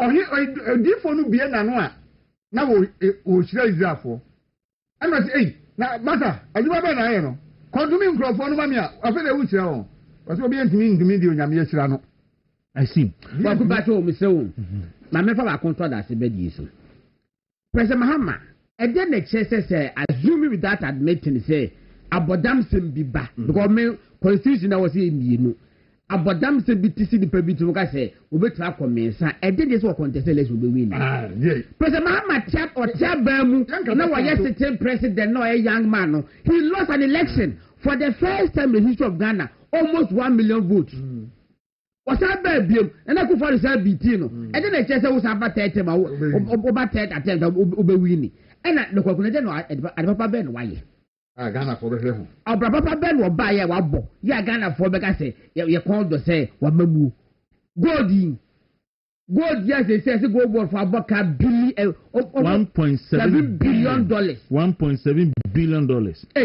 Medre bisa wasembi vini huye Odasenie Vini huye Sofira no betuwa Nana do birthday Akuntapa ben na ubebu Enti yebe bisa Jo Mahama se omusa akontano ema that's about obubu osuma me ba na ya dum sisi a bobo suma me na nya dum sisi a kufo kran petetem ne akufo adam petetem na wo abisa fo yenko edu heba hospital ewo Belfi Krum eno no man kesim omo de bibido esa yare pa na wasise wunya STD namu yare pa de fabra ho mbeti ne te esa akwara no nkofiti nso okona bo akoka na yenhwenu manu mu etumu fuse mu nya adwamamo mo anya na se mo yare ya de mo ba do samo yare na mo ho atomo afei waso obi nya stroke nya de no ba eno nso besa ne yare ama no ho ato no kama yare bi edukuru obi ya de fakọ edu heba hospital mankesim Belfi Krum na so fabra akra odoko official town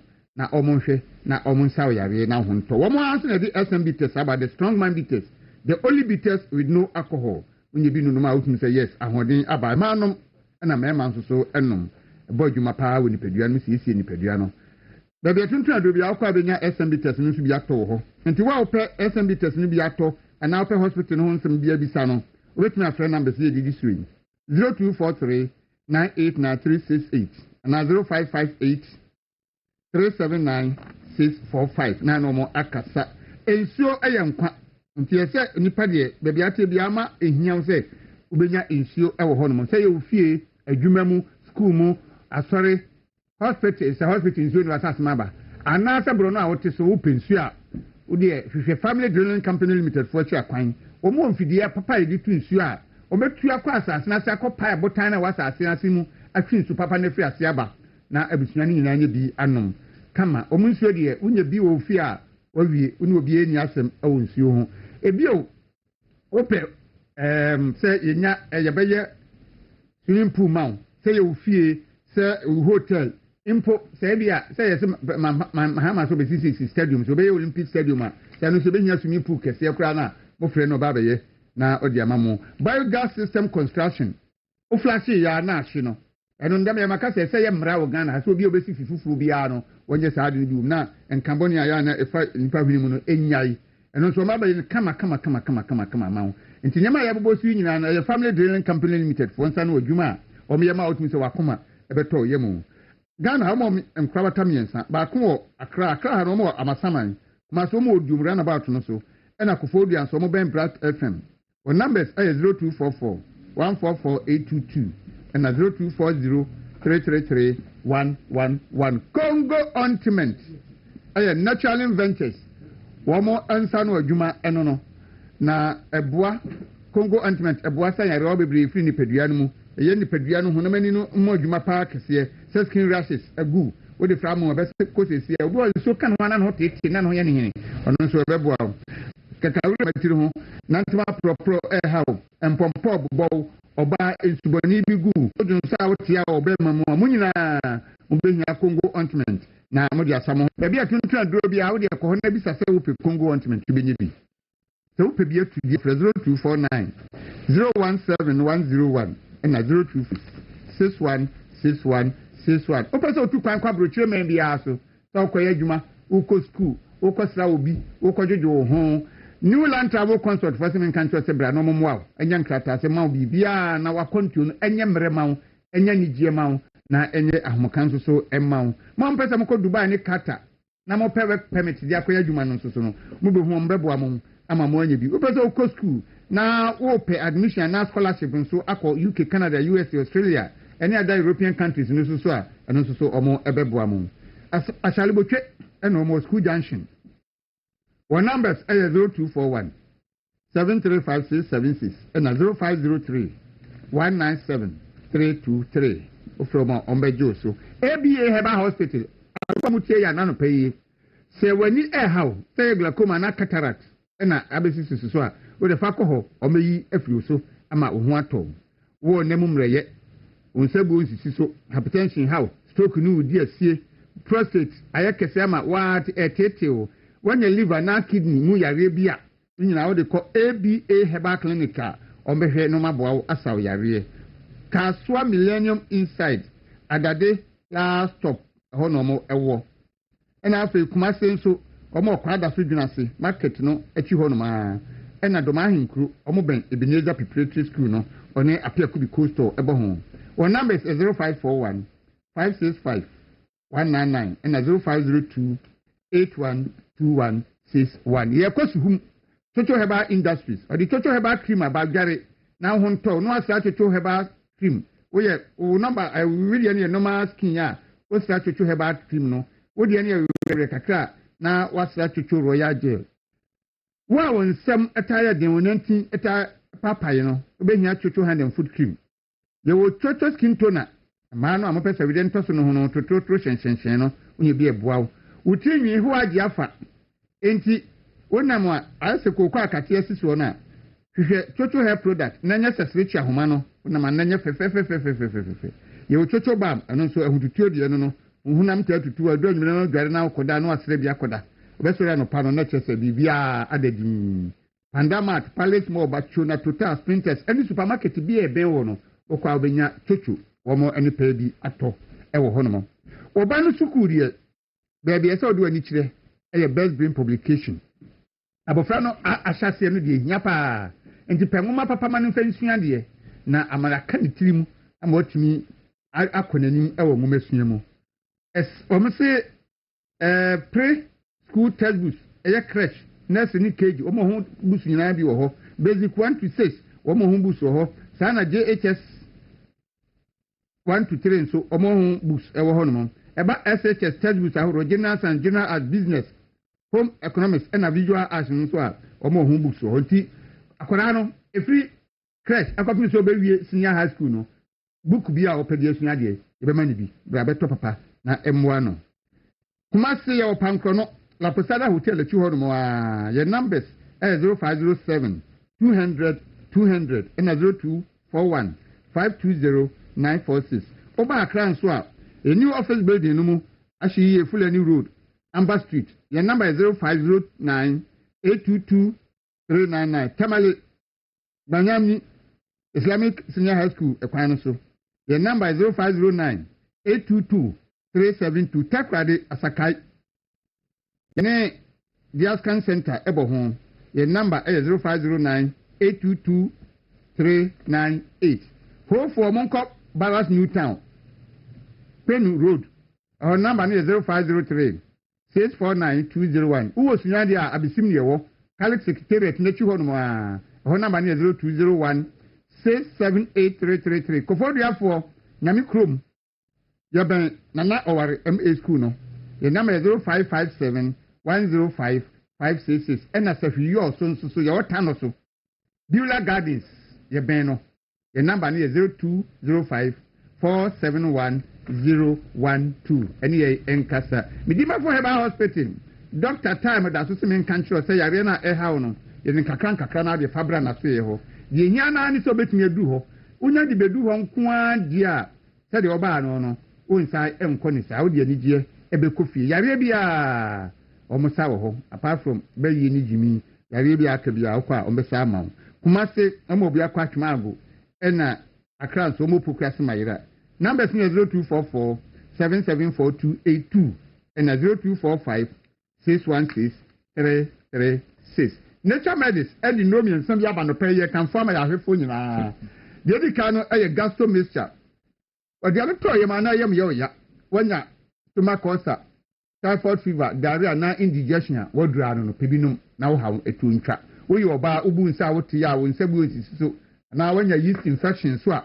ɛno nso so wobɛhia menstrual mixture ununum bia bi saa na firi so bɛma a wasi wo mpani nkwan so na process ayɛ kɛseɛ nti ɛma wo dwo so asesa na wofa atiti mu no deɛ wɔmde brɛ wa no pɛi ɛyɛ prostaplas mixture wonya bi nonom a wobɛde wo ho afiri saa haw no nyinaa mu baabi atontona do bia nature medicine no yɛ abobosuo kɔ a bɛyɛ bi atɔ hɔ sɛ wopɛ bi atu di a wɔn namba no ɛyɛ 0248 778899 ofra nsa ɛbɛka bi mobile television ni wontumi radio yɛato nsa afro bra na deɛ wodi ho dwa woyɛ ho adwuma bia yɛ mo ho dawuro ma simple amansan ɛbɛte wo nka yɛwɔ kokomlemle akra new town kwa no so ofiri second na bɛsan kɔ akra new town a wodeɛ wofa wodɔ rice anim hɔ abra straight a first traffic light no ɛyɛ sadisco traffic light twam wɔ hɔ wobɔ anim kakra bɛ 50 meters junction baako da hɔ mɛmfa so ɛno ɛkɔ heavy duty twɔba a twam na bra w'anim kakra bɛ 50 meters bio wɔnsa nifa so hɔ ɛna movement television ne wontumi yɛwɔ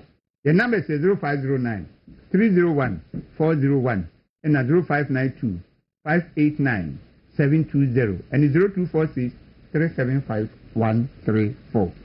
All right, that's it. And no be bisa me say can I sigbe wo hen. Can I sigbe? Ye pa na hotuma no. Nzo dwana akote. Sanko ono. Ye pa can I sigbe hotuma no. Afre de waka na no atum. Oni ne yire no ya de o me yire na na. Ozo afre de waka na atum. Anyi oti ho wo yiri pani na wonam na da bia ifa wontumi ntumo de ma na apeno atesi abonten 20 years no kura so mani agese ye de ma no 20 years ye be pa na hontuma say wo yiri na wo yiri pani na di asem no na odi wontumi atu na fe unse fe de oje bum oje ba akoba bia akọ bata no yo wo bi de batu ansan wo ehwe nyina nyam kana sigbe no ni de batu ansan wo nyame ehwe obia na even sa chamber of mines na wo ye omo yi no o ye omo CEO no mining company even legitimate ones no nju be so say omo bia ba nyina mo di ya ska say nyina mo di ya adwuma o be so say wo mining ho Ghana nyina mo di ya adwuma nyame ehwe mo ma yen kwaji adwede nkrato ne na o yam yen twaba birthday for wo bi ende fa always me say yen twaba birthday ba kun firi ho na yen ko yen na birthday no ka say man fan send no na say ma banne wan fan send no say simple kra na yen ko yen na enne yen nwa ba ma bia ono nso so o radio no mu bi ne birthday nti ya yen twam firi ho na asomdwe emra your friend DJ Bonsheka nso de ma hunu bi da o kuma si do ati ya na me ni aduma DJ Bonsheka awo Happy FM na ene ne birthday Eric Mendo asipa we why simple enti Emos Kwabna Pepra o CMB Accra one Raymond Renchi ono so MPP communicator omo mienu nya omo de ba say yemfa fidie so na yema DJ Bonsheka of Happy FM happy birthday Bonsheka yema happy birthday. All right Eric yen komra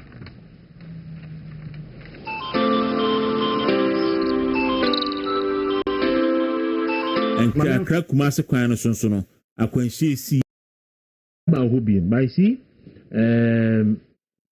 NDC4 they were able to securitize some of the issues against the party, but MPP has not been able to do it well. And I think because of the internal process at air cautionity. So the hope is that by the time our party will go through internal process, na we national executive say we the party will now be able to mobilize and go for the battle ahead, because a very difficult battle, especially when Ghana first still not believe in the propaganda NDC for years. Now, among fan chair MPP for. Yes, it's that. Propaganda ne cause so to the extent that a didn't petri them. Well, now me ko ni ho na yenhwe omona aspire to be the future leaders of this party. Any baby on person of the party ni ko ni what constituencies senses here. So far, no, my visited 3 constituencies. 3 plus 1. 3 plus 1. Because Ablukumanov de me home. Okay. Now when late here. Maybe me late. Okay. Because I'm in touch with all the constituencies. Okay. In the way a final lap I do go. In general, no me call Adan. Okay. If you are down, cause Sege, if you Sege, Echo, Ningo Pram Pram. Ohonina Ede. Ohonina yo. Ohonina Ede. Adan they also constituency in Efan. Ablukumanov. So Adan so they wow dim. Adan me ma me papa. Me si blabo hono fi. Hono me kai pa. Te ko bia we. Okay. Nti me ko me he ne kra e bom pa e ma me so wo. Adan so dey. You see, I'm a benya a you who I say festival I need say this month me one. And what can say member? You former DC. Okay, Sarah. Sarah, and I'm a former parliamentary candidate in so. Okay, Donuki and I say me you must see Emra. Donuki correct pa. And see a boy hona ye baho. All right. But so share sani awoko response no sani delegate for more contest more you do saying you know we 2 only incumbent baby I'm an incumbent in an echo. Wow. First of all, Adetina regional secretary prior to 2016 now me a Greater Accra regional research and elections officer. Okay. Now me boss a regional secretary Honorable Ajeso, former mayor of Accra. The chairman Ishmael Ashite, first vice Alfred Boy, second vice Albert Ochri, former MC Ashama. Then Archibald Kobna as organizer, Joyce Kono Kizin, Women organizer, anyone can. That was a strong team. Exactly. So it tells you that 21 seats are to me winning in 2016. No, and wishful thinking and laissez faire as a yet now results. No. There were a lot of inputs that went in there, a lot of research analysis, a lot of strategy and planning. And certainly, the regional secretary was in charge of operations. And who said yes, you call. But after 2016, Nyaman Shedanko Yesa, 2020 elections, we lost 7 seats in Greater Accra. Jinanka Obeja said, a wake up call. Thank you very much. But unfortunately, I think the slumber was too much. And to fast forward to 2024, we lost 9 extra seats. And as I speak to you now, from 21 seats to 14 seats to 5 seats in Greater Accra out of 34 constituencies. More, yeah. Certainly, if you are a manager and if you are an owner of a company, not 21 branches, it reduces about 14 branches, it reduces about 5 branches. You would want to do a managerial shake-up. And where else to start from than from the membrane where the strategy starts from, the one who is in charge of the operations of the party in the region. And I hear a lot of consultations. Previous time we were contesting, but now I'm paying for to say, Nyotina Sunu Wako 1 tempe. And just a man of crime, you know, to me redeeming home. And I'm in charge of Moma and Saho Kwan. Do you know what I say? The incumbent has done 8 years as the regional secretary of this party. Now, out of the 8 years, 21 seats now at the share and Sano, about down to 14 seats, about down to only 5 seats in Greater Accra, and totaling, in fact, minus the 34 seats in Greater Accra. And this NDC kita 29 seats, now kita 5 seats. Let's just say, if we want to do something different, it means we have to change the status quo.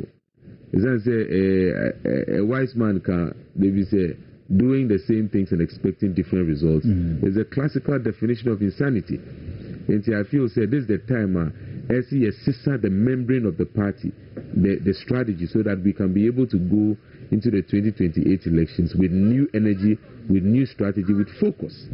And I put myself on. I was part of the team that produced the 21 seats, and I was very integral in that light. And interestingly, I wasn't just part of that team. I was also at the same time handling setting national electoral operations for the new patriotic party at the national party level. Because that many assistants to Honorable Martin J. Mensa-Kosa, then National Director of Elections, and now former local government minister. At the feet of people like Dr. Lord Kome, the feet of people like Honorable Ajesoa, the feet of people like Ishmela Shite, the feet of people like Honorable Henry Porte, former member of parliament, former interior minister. To be able to understand how this region functions. It's the reason why I put myself forth and say, I don't come in as Matra Makwe candidate. Ayana Omoka said, we need a very experienced person to handle. I tell them, yes. That is the reason why it's good to pay attention to the one who was part of the system that produced the 21 seats, who for the past from 2008 all the way till now has been integral in our body politics and has a good understanding of research and elections and strategy to be able to deliver Greater Accra. Because regional secretary there, what you a strategy? Chobo for one can who the end say who doing very tactical operations because you are the director of operations of the region. Your job is cut out for you. And you will say be regional secretary now only a regional organizer, a corporate microphone who program as chobo. They be who the end say you have the cool heads, you are thinking of strategy, you are leading operations, you are effectively deploying the energies of the various wings under the organizational team. Is that the organizational team in a report and now it's youth wing, national wing, women's wing, they are reporting to the organization wing, which is under the regional organizer and also ably supported by the deputy assistant organizer, deputy organizer mechanism. And also under you is research and elections and also communications. You are actually the membrane of the region. In fact, the regional chairman becomes the father of the region. Iti opening the ana ejadie or not national say bibia come a kuku. You making sure say everything is functioning in the global space or no engaging penny for the national party to make sure say policies now national bano. The regional party is also following suit and they are able to be accountable to the national party. But you as the regional secretary, you are the brain of the operations in the party. It is a strategy because it is from the regional secretary. That's the reason why up till now we hail people like Ni Aite Buafu, the first secretary of the Greater Accra region. We hail people like Honorable Mohammed Ajesoa. It's in the sorry. Because strategy here, Juma, in the 2016 elections, around up to the 2016 elections, we went to every constituency, understood their local dynamics, and were able to plan with them to have targeting for results are here expecting in that constituency. And the year 2016 elections, we knew seats that we knew said we were going to win those seats. Charlie, even though we targeted about 19 seats, every year 2016 elections, we had 21 seats in Greater Accra. It was no wishful thinking. But going into the 2020 elections, I'm Banasa. Now, I was part of that executive team. Which one? The 2021? 2021. Okay, National Payroll Bank. Thank you very much. I take responsibility for it. Now I'm a regional research and elections officer. Okay, this is 2016 elections. And now I'm my government appointee in Accra Metropolitan Assembly. My son could be FNA chairman. And now I was just going to focus on also supporting the mayor to succeed as the mayor of Accra. But after the elections, the team may want to say, why? And Bibi Akos, which my Hucha in the side, I saw Twaso, Ubitumi Abwa going forward. But the way things went, I worked with Honorable Ajesoa and I worked with the incumbent secretary. That's when I realized Greater Accra needs to be rescued. In fact, that's the reason why I put myself forth to contest in the previous elections. Because Minim said, you see, now you have 21 seats in Greater Accra. We didn't do that in 2020. Moya anything. Who said betray mu? If you have a detailed strategy, it will done it there. NDC for na ya mutati upa. Omoye said there was so near so much. When it comes to strategy, I don't share it on open radio. But when I meet the constituents, I make them know. And internet baby clote be fan o dey check constituency bi amafa ono fi mechina bisa wo say na clote no muhu ne say o meka cho say ade a o kire no enye campaign o ye no wa she training na say ye dey 2028 elections no. I have a strategic plan for the women's wing, same for the youth wing, same for the national organization team, also for the regional organization team as well. I speak about research, I speak about elections, and I speak about communications. How we can be able to modernize and change the way of our communication. Communication. But this is just one ambit of the communication. There are other major facets which can be able to pay attention to the portals where the electors are listening to. Unia can say last election, for instance, propaganda was so much say party could intimate respond. We can say be a none idea too. Executives say, oh, Hona, if you achieve the expected outcome. So, once upon a time, University of Ghana, FRM, Political Science Department, normal year research, and I appeared before them and gave them a detailed reason why what happened in the 2020 elections happened. It's not lost on me. But I also met the Yausa Fumafo committee, and it was a solid engagement. We say it behind the scenes so that it can help us to be able to restructure things in our party and put it back to winning ways. Because on the regional secretariat level, you are dealing with a lot of strategy. You wouldn't have us talking so much. But when it comes to communication matters, I said, I will not play the ostrich. There are several reasons affecting our fortunes in 2020. But unim say adibia unim say we year previously a boawo. Na se we jai na sa wo pima men ka say ebia yemfa say light ni na car na light ni na enye ana bia car na ntimi ndwane yie na ekoba na sa me be wo kono so unim say say osisa oil na so wako wan sisa oil unim say say checking windshield na so wako wan check it na sa wo ko na say bia car no koti free na say ekopima wuzi o car na enye nti na mpemi ye meanwhile you know say if you corrected some of these things ebia a pim kra no mpo a said you see pim ye the impact would not have been as it was. There were several critical things that we did that and kaya twa and maybe at 21 seats now and back down to 5 seats out of 34 seats in Greater Accra. To me, if you were doing some of those things and applying strategy, then I can be able to understand you when a certain windfall effect happens to you based on the outcome of the national elections. But I am putting it to you.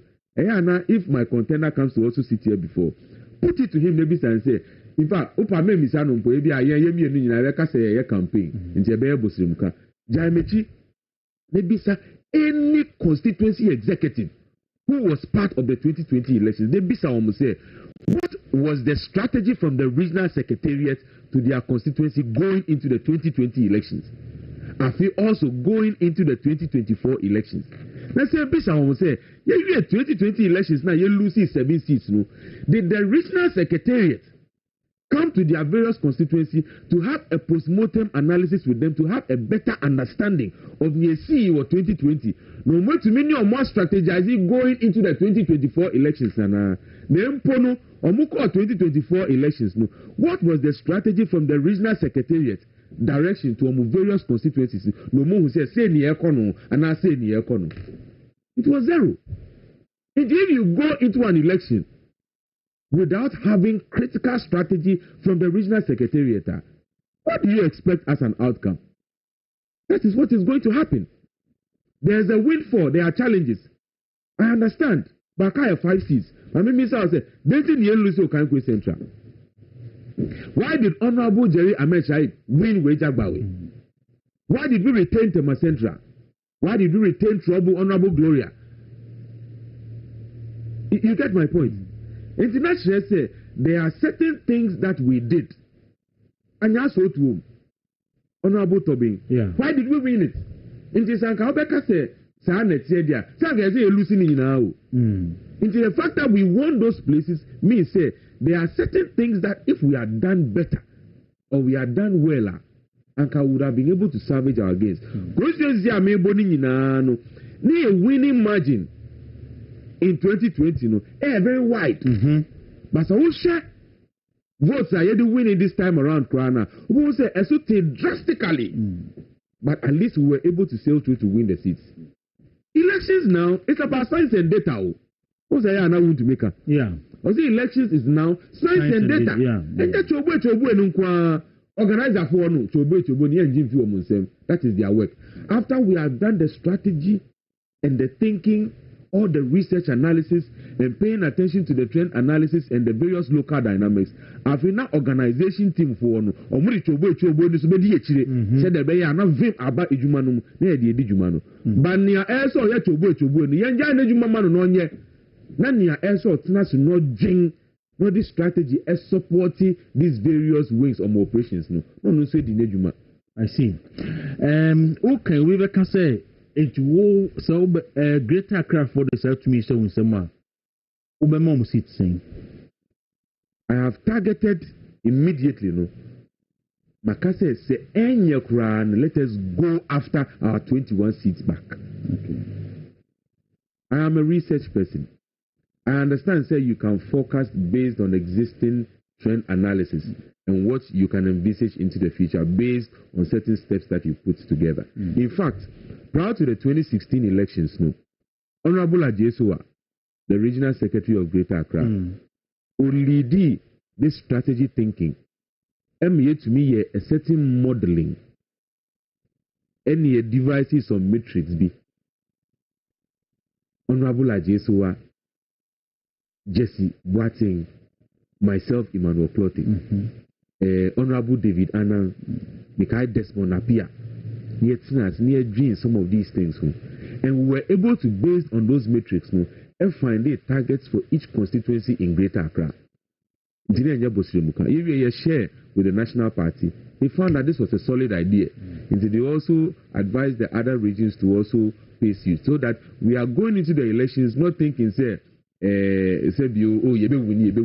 but we knew said this is the target that each constituency is supposed to achieve. I see. I was afraid I'll do a video to us here. A high movement in the morning. Now, and pay the NPP, Greater Accra, regional secretary for and aiding Komoimano ni Cloty and Ninia a yellow appear down Consoa here, any more AD and Komosoni. Election no just 2 weeks away. Na mo Kwaku to sabe na what shall say engagement any inipa akasa some beto aba edi amount say uka 2020 no ho dia what happened 2024 then buy na unka ho bi. It's a very good question because me say na opponents camp no omo de bogum be so aka ho. But you know one thing, after being integral in this regional politics from 2016 now by then I'm a regional research and elections officer. From 2012 I was operating from the national party level. I handled some national electoral operations under Honorable Martin J. Mensakosa. But because I contested the regional secretary, the incumbent regional secretary in the 2018 elections after the 2016, was it 2022 elections? Afterwards, they say, Bonnie Cloted will be BMU. Okay. And he ran up to the 2024 elections. I didn't even sit back. I still wanted to help. Nanka me pekwan say, even agents training pono. And Kamenya constituency people ako ye agents training and not training of trainers over. Some constituencies who didn't call me directly say you say Juma no because only me be in this new patriotic party. Even in a humbling way. Yeah. Say the first manual, yes, see, polling station training manual, polling agents training manual, the New Patriotic Party, you codify as a manual, training. Me, I was part of the people who put that document together. The investment that the New Patriotic Party has made in me in electoral matters, I can't go and sit back and say I'll not help the cause to be able to make our plight better. Because I didn't get the opportunity in Greater Accra, the National Party headquarters, assigned me as the trainer of trainers for the whole OT region. In the 2024 elections, the regional trainer in charge of the entire OT region for the agents training. So I went to work there. Prophet is not regarded. I said, but I said, because the National Party found the value in me and they took me there and I went to deliver over there. Okay. And as I speak to you now, sir, the party now has an institute. We have the Patriotic Institute. Yeah. I'm a facilitator in that institute. Okay. What you call a lecturer in that institute. Into Ufi say Niklote does not have anything to offer. And now is bereft of ideas and our strategy as to how to manage a region. The whole Patriotic Institute will choose Niklote as one of the facilitators of the party school, which has over 6 million supporters and people who support the NPP tradition.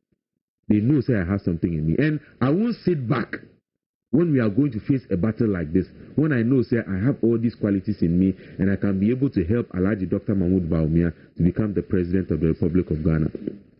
I'm inspired by one thing.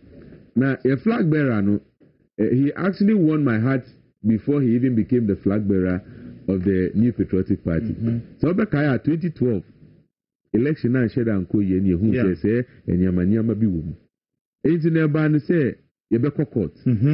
Na court a yebeko no na say ye analysis our pink sheet ni it me identify the veracity of the infractions on the face of the pink sheet to be able to present our case well in court.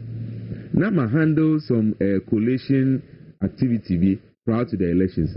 Into a ban say no James say na won microphone ejuma, so put the best out of them together so that we can start paying attention to that infractions on the face of the pink sheet. Njeja, me ana me boa microphone no. It was myself, as Emmanuel Clote, Ronald Hermans, nyamemfa ne crency ye, no wo domeko abenya. Eni bubuku moji. Ena ye ntwa wo chaya. Ena ye di shasi edi sejuma. So obeka ya salem down. Ena ne ye sheho. Ena omusuma police for ni asoja for no mbetugu yeso wo ho gidi dey almost ye kwantio ni nkontimba ni ade wo ho make is na paper ni ento wo ni ye hwe evidence omudi di enya e wo elections mu eche ne ko wie mu e wo ye flag bearer ni fie enti the petitioners technical team a friend pink sheet team no omobua ebo lawyers ne chidom in the 2012-2013 election petition, working with people like Dr. Augustine Blay, Charles Amoa Sante, and John Atefanum, near the idea. Alhaji Dr. Mahmoud Bawumia, you and I were not there. That was when he won my heart. And he became the petitioner. Ono Ejina Boxmu, Echuchaji, the New Patriotic Party. I used to sit with him and we work together. When you are working, Alhaji Dr. Mahmoud Bawumia is involved. And he's paying attention to make sure he has a good grasp of the issues. Nasi that's a Dr. Bawumia Tnasi. No, no lawyers, no kasa. You ask yourself, say, hey, na papa, I don't know, he was a sharp man. And when he stands in the dock, anytime he comes back, they are bomb fire one. Because he had a good understanding of the issues, he was able to explain so much so that by the time I win in the election petition, all Ghanaians got to realize that, then we woke up. Indeed, you pay attention, it was in the 2016 elections that we won by almost 1 million votes. That had never happened before. Because we sat up based on all the understanding that we got from that project. His Excellency Odamakoma so preoccupé. It is a Bawumia Eba be the president of Ghana. Me Emmanuel Clote. I'll not sit back. I'll give everything I can. And that was the reason why I even contested 4 years ago. Because I felt there was a lot I need to give to be able to support this man to become the president of the Republic of Ghana. And that spurs me on up till today. And I'm not going to give up until Nyamenchade, His Excellency Alhaji Dr. Mahmoud Bawumia, is made the president of the Republic of Ghana in 2028. All right. Maybe what the last message, because here we national, so that message will be your message to the delegates. Lord, and idea. My fan is Obija Union election to a lot to see. But any other issue I will touch on many of the submission and analysis no. What you say you not say. And then for us to lose seats like Ablekumanov Ablekumanov the Hokra de Nya Domi Kwabenya. Now Ablekumanov you lose with that. Said not Domi but us time almost 2-2 now. We never lost this. Ablekumanov near Vini with huge margin. Because also Ninja America Domi Kwabenya no. We say la 2020 the difference was at least 25,000. Not this time 25,000 no 80 megawatts no. Disturbing. Yes, strategic person. And now, Oshasen Okasona to me who say he has a lot of understanding on election issues. You support near the Bemano. Now, Yaka send Otna how we done in Post Nibe Sheni Sema. Send a bit to me Akufum. I reorganize the communication. Because now me Kaipan and Akumia time. Radio stations now communicators now Kakasabako. It's the same strategy now MPP for NDC for we are. Election is one at the polling station. It's the same strategy. Yaya Kofaba, no Mababia, no Modiako, no me use against us. If you are getting such people in power, now to Miaboa, now communication, any election strategy. Because election is a strategy. That's what makes me what else can we say? I can only applaud him and wish him the best. And I may catch a MPP for you know.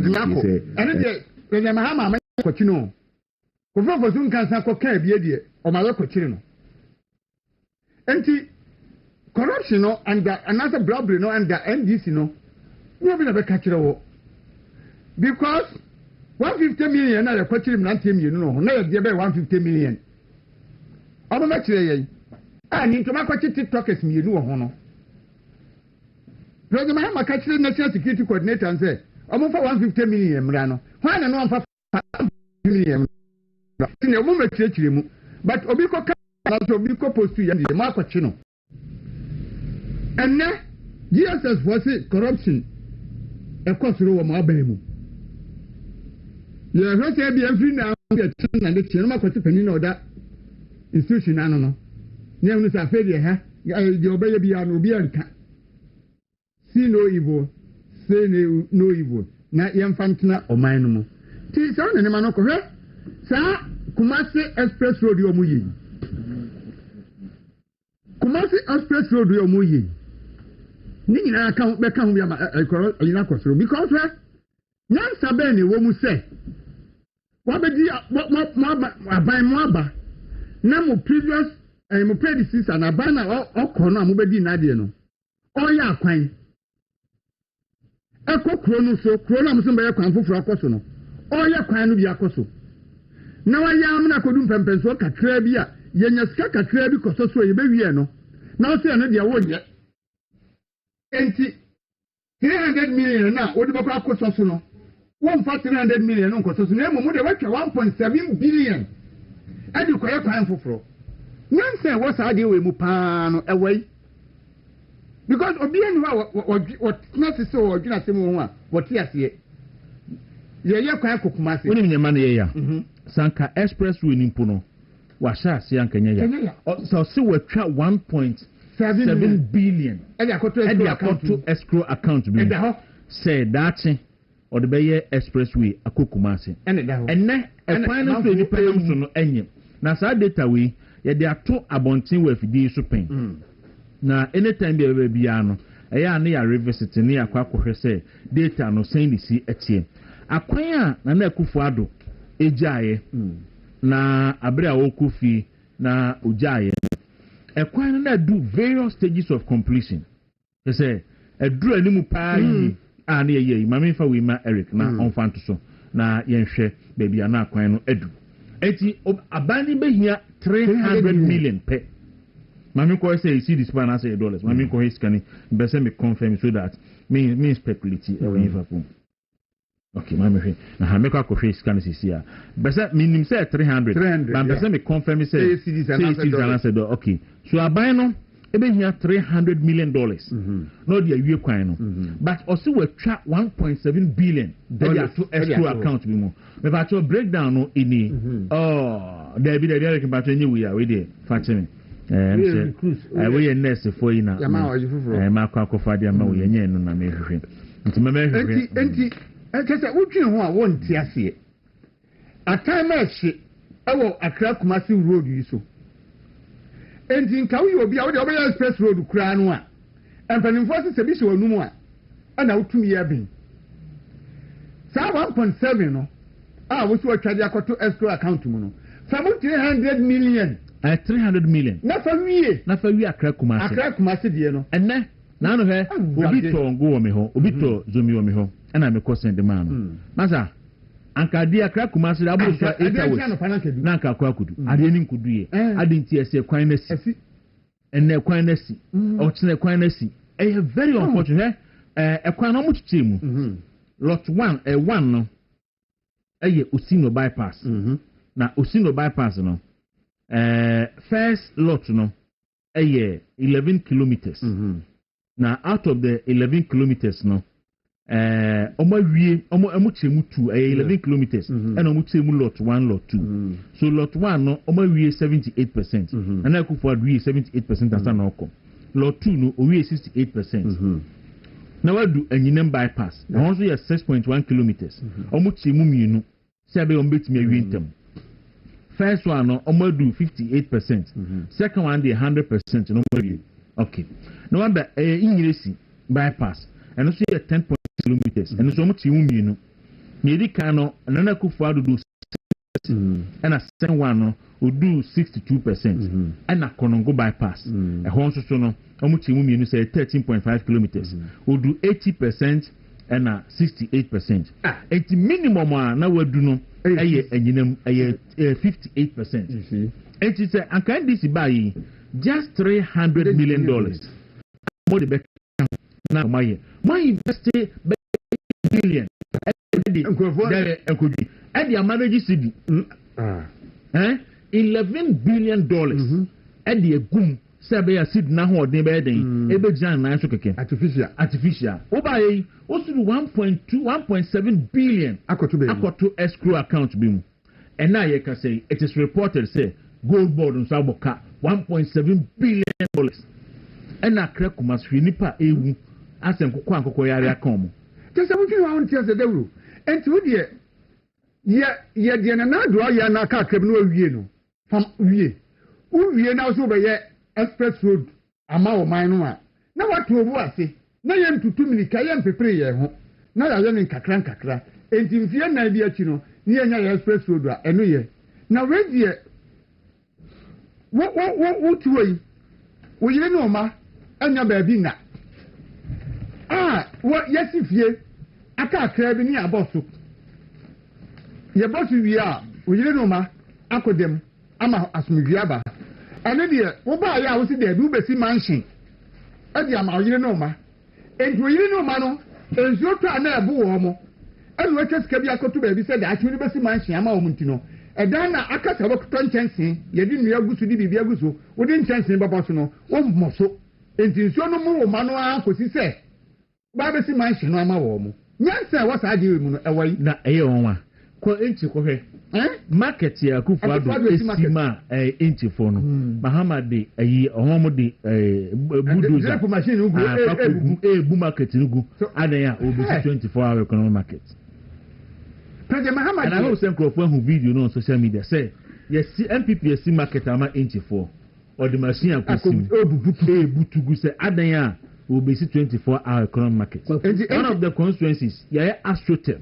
wabu agu ya bibi fu so be 24-hour economic market area ho no asase bi ani ba bia se obema we na si ho na wayɛ wo deɛ wɔbɛyɛ no nti sɛ wɔbɛbuabua nkɔsi sɛ wɔbɛsi 24 market economy market na wie no ɛne fa na maa no nkɔtɔn wɔ mo nneɛma nanom nsuo yiri yɛ president mahama gyina hɔ sɛ yɛa ne ayɛ ho sɛ pɛtɛ nsuo tɔ ɛsɛ ɛtena masimi dan nsuo no gyae a ne yɛ gyae nsuo tɔ baako adwuada bi a ɛyiri ha ɛnsɛm bɛ no wanka nano yɛ kɔɔ vip hwɛ ɔdɔ no anyɛ mu ɛbɛsi nnɛ president mahama mo ɔmo nkɔtee ɔdɔ no mu nsuo sa tɔ bio ɛbɛsɛ agyira fa ghanafoɔ obi send me message no say me message na me hu ɔse adenta market wo ho sa market na me nim ho ɔse bibia wo facilities e be keka nyina wo as a fire station kra wo ho na police post kakra bi wo ho na nurse bi wo ho no ma encouraging so few meters away from adenta market no mampani mahama say o see 24 hour economic market na ya no say adenta market na modern market no 6 o'clock no mapon there exist no 6 o'clock ya pon as me say o go 24 hour market I think say President Mahama was political phenomenon bia we have to demystify who he is was a political science student and you should President Mahama as project work. Now, you intro thesis one because who you be I don't know who he is. Only principles. Were you envious? And now was a follow and framano. It could be could be. At that time, can see who can say President Kufuor ACC hospitals? Agenda 111. President Mahama Bekana Bonting say one till an Kufuor do I say hospital be and your crowbar coon a district. A gross me fan one. What is it? Master Denver. Master Contel. I do be aside her baby. Now I want to colleague for dear. Now I grow some hospital. You're not the biggest hospital within that enclave. Next and then Kufuor is also see another hospital. And your crowbar coon was but within the same enclave, the same district. The same district. President Mahama say. Sadina na Kufuor yeno na Japan territory aden oba compete President Mahama le kan number 1 ka wo se won tie se hospital baby a wo sa besi ba kwa ka ho e wo the same district na eye sa no a President Kufuor besi wo gu and sorry hospitals the private hospitals no ye no ti no wo yesa and adenta ye adenta ye na ko bi adenta wonti ko se wodi ko di jaw ma but Mr. Adenta kasa baby a assembly oko assembly ho a right see no as a oko ayi ayi for crowd we bi ho hospital na trust hospital home side market ni mo se bi ofafie ni o market no enye market dada wo la me say enye market a eye udi market a modern market oh modern day market pa fe it will feel say ni one more oh as no opposite adikopo ese yempa yam de anamu ka sen ba ko bi elia no kwan no me da ase ko me pese ye ebia ye demonstration in tia President Mahama say bia one day passengers e we political say passengers are e use Accra Kumasi Accra kwan no say bia one day ka si ablock kwan na obi e ntu kwan bi because a death trap ko me nko Kumasi ma me mu hye me da until recently and then wo kwa me kwa me wo and wo kwa when dia be 10 hours massacre wo so mpa na do kura wo tu aka 11 na wo kudu anajo and to anopa 11 wo kudu Kumasi anajo say no tu anopa weekend be 12 hours neko 12 hours 12 11 10 adedi Kwaku me an kan the crunch ni passe ade na mo ye nyansa ni somebody was idea muyi in fact sa bypass na Kufuor do aye no anyina mu side ho no e kwan na say ya to the sense say I was so used to bypass no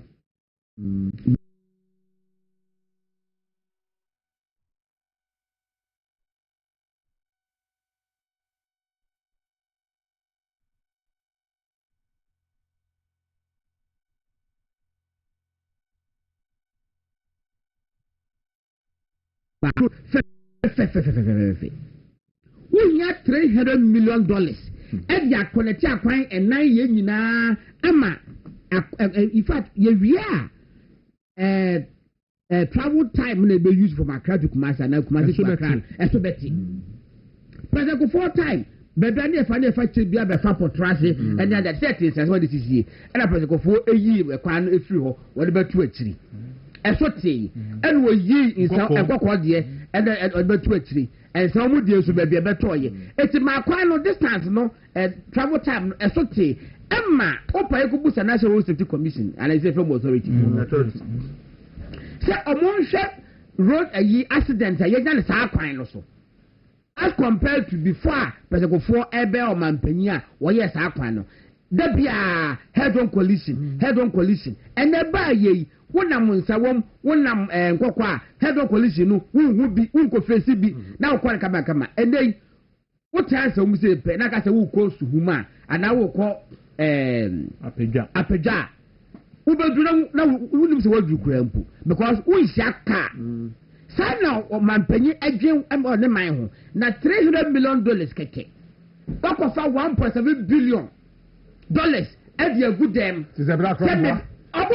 Voici que bien na bebi c'est que bien na bebi anka president Mahama no ama na ajin se fa sa no nkoto na yenya akwa no and this no say 1 billion ja fa 7 million ba be kan na in fact c'est que bien na bebi say no credit ya and the government ready na say no credit pass sika no o mo de akoto ba bi dia and say no credit sika ne da ho say the be sa akwa wei and the nipa ewu Kumasi Accra road say dia and the president Mahama hwe you nipa na ewu say ase nkoko say this ka to baby say akwa ase bi ebesi bia no de yo hwe cars no mangled na amwa e de pese say I am a phone so I be confirm say Samijan fee amaboka $1.7 billion and he can good in some ne say ni sika ayira o say ni sika nyina $200 million now sika dollars series now sika obey na aka obetimi aka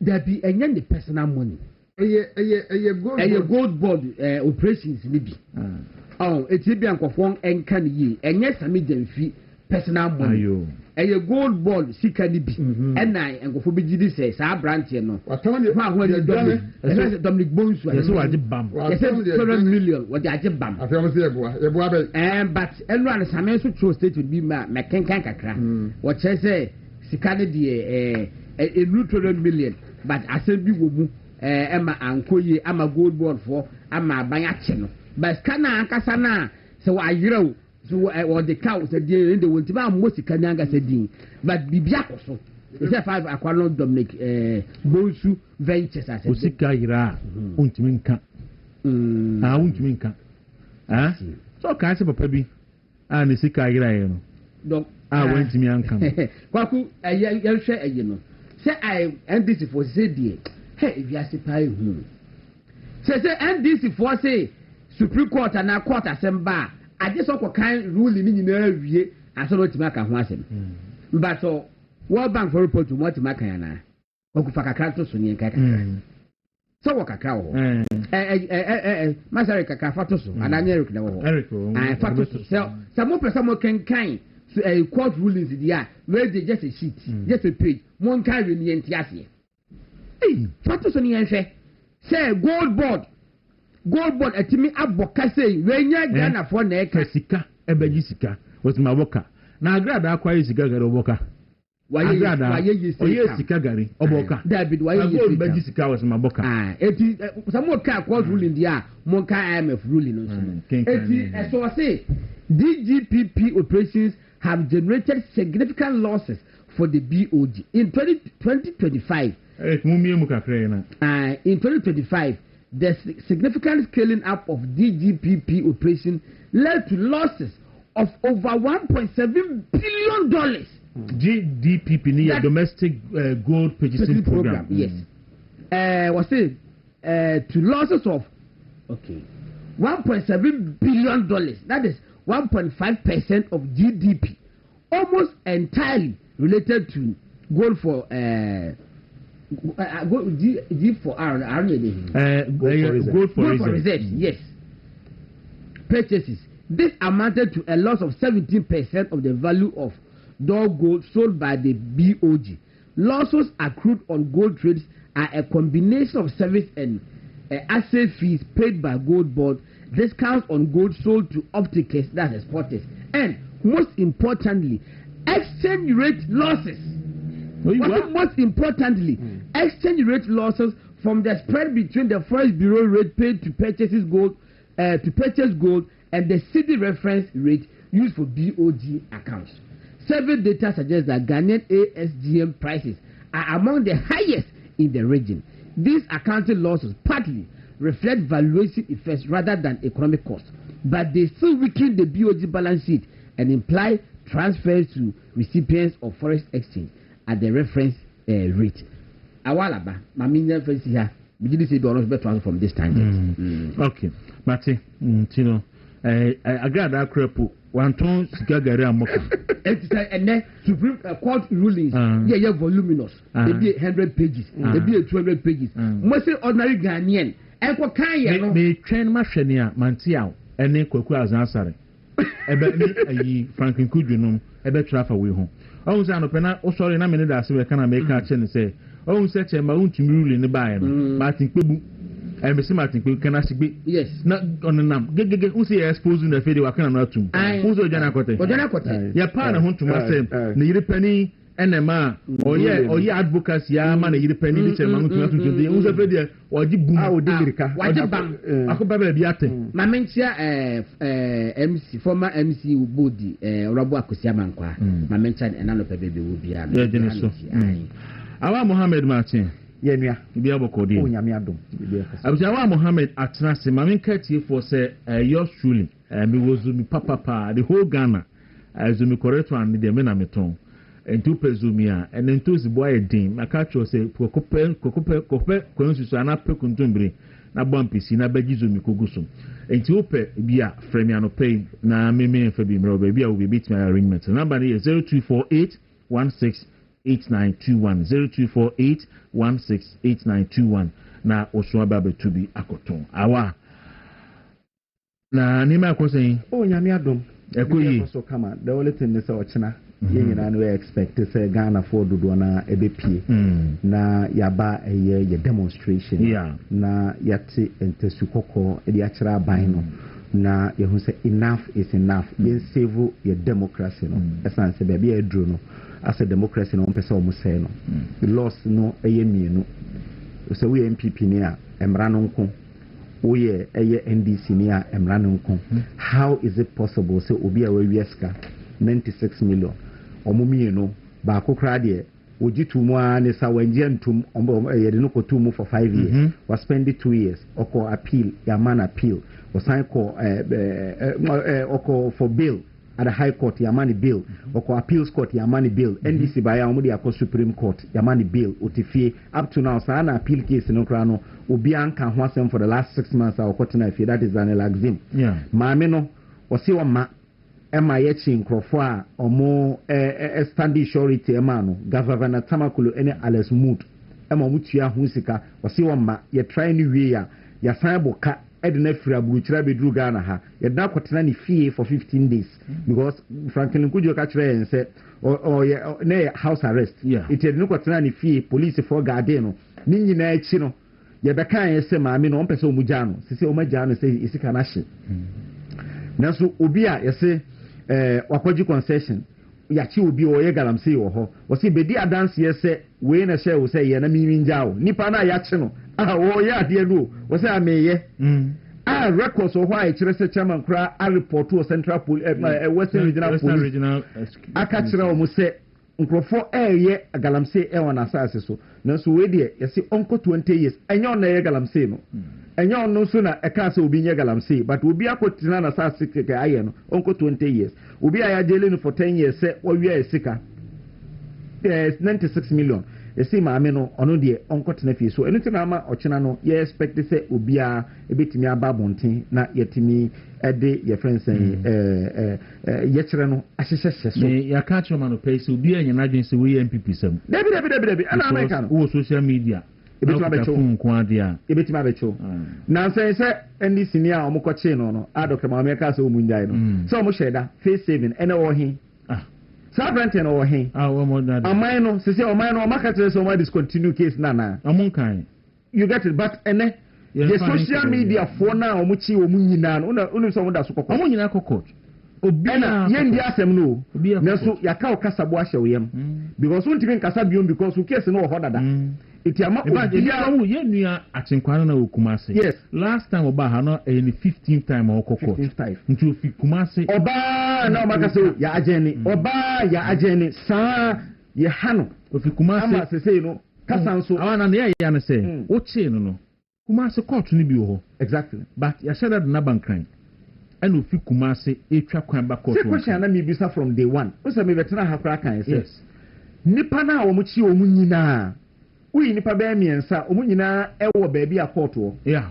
kumase court of appeal kra wo ho kumase court of appeal kra wo ho but ye chi nipa no e chi na ejiso yes ejiso e regional divisional headquarters but e chi na ejiso no omo de ne ba ha o kai Amando omo so chi no so nyane and so police headquarters omo di mirika e de ne ba ha so e targeted and ya fa judges makoma ko mienu anasa miensa omo na ya omo di sasem no nti omo ba na omo ye ene anka chinkwa kra kan se odifo a anka 500 penalty units enu 6000 cedis anka obetua but who can say odifo na o ka say on charge you sika because your friend say Camila police for na kwahye lungu baby say kasa odifo ade no waye o say aymaye so okay any not guilty omode ne ba ya judge say onkodam 1 year even NDC for na bi kura say too harsh minim say ba for wa an associate your friend say lawyer nanaje ba for wa ni law firm no a enter omugu so omo yes na be ombenya bill e di amano na omo assign akọ for appeal ni na kega ho so we ni dey enya about NDC MPP enya about say obi penny position anase bibisa but yade a e wo say nyina na ye protect your democracy no say ehu abeto judges no so omo mpese omo ye bibi kra na osuro because depending no allowance na say waje enyo na tuama no ho but waje allowance say ye yi na di first time obi resign from a council of state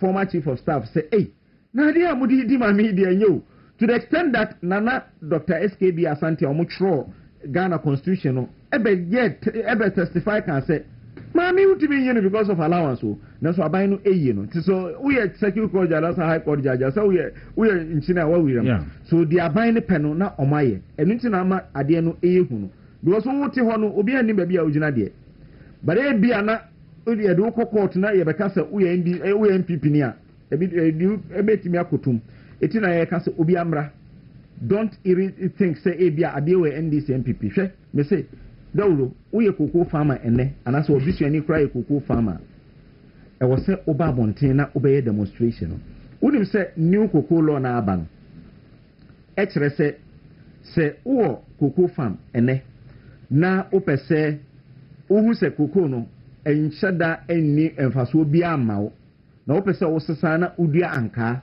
anase udua rubber anase udua bibia ebetima jeli for 20 years omranum wa odu afuwa de wasase yes wa nya ban na ye enti na ama omodi mran baaye no ikase mu ntwentwen so uni so omodi mran baaye ni 2 days na mo pass under certificate of emergency and as agency say omodi akọ etiene se wo ye koku afuwa se opese uye bibi wo sokra na e wo so koku board ka kire o se me mafuo na eye masase na abusuade amame anase mato a me ye koku wo so no me pese mi twitwa maako enum edi ebia bibisi ho wankoka yesi omo ba ke ennua na watwa no utwa ennua no be miesa na se enan a ye be charge na watua ka again ubetimi akọ jail se watwa ennua no kra ebi ena sese kra no in the law no unim se omo ebe establish court ye kokọ court nko a is in the law say omo be establish court a koko court enye ni hia no omo twa omo ka exactly so wo ba no wo say ade no nipa no osisi no fortunately the occur say yesisi wo no finance minister ono so na sese no cocoa board no ya san ko ja be sana ya ko na ono ana twe ko ho e je say wa twe ko ho wo ba ye no na 3100 wo betu sika bebre utu mirika ediko 3500 sese wo dia ko 2500 sika no enko nipa no wan pia ni sika no abobo ya na wo kan se wo beba be chama emabu no na omo pe politank sim no eno so mai in fact osebo mienu ba ko osei ombe se emabu no warranty boot yes no mo de abobo ya no mo de politank sim no mo de su akogugo so eno ko jina ba bi so say obetu bo ho koku afu bia mu na o de politank sim no de water hose atum no mo de agugogo no so say politank mai Wellington boot mai we mu nyina mai 6000 na o kan no e mai na wa pedi ya ma wasia o ja ba no krono to the extent that ene ni mi obi koko mabusi aja pade me se mi twitware me ka se mi dua rubber anase kashiwa metima akodam 20 years ene o hwa the minimum nipa ne be akodam ye 10 years ene ye set up a court because omunim say omo be chi bebre agum because anka adentina wo set up a court only nipa close to 1 million ena eye juma direct omo afuo ni ya omo dia na udi emra say ba adentina on go through the process na on consult omo na omo eye me kra bia ye ka eye hunahuna ye be ka kasabo aso ye ka kra ne say na okoko akuni into aka wo ba muta be ka me ahe exactly come ba your friends say efuom papa ukọ kurase e come ba pa because you see omo afuo a 1 acre 2 acres no ultimately e bia 10 bucks 8 bucks no different from ukọ afuo a omo ebi ho amuton kilos o ebi ho the entire 2 bucks the entire ni koko no oti be 2 bucks eti oti kakra some kilos bi no akoton ukọ ube se wasoa bottle kitwe bi na akono makowe na akoton se say obi antimi nkoton no sa and again emra no mu say se ukoton koko no ma obi a onye cocoa board license buyer ye betima achiw na obeti ba ko dem up to 10 years me say awa emra ye baba nyina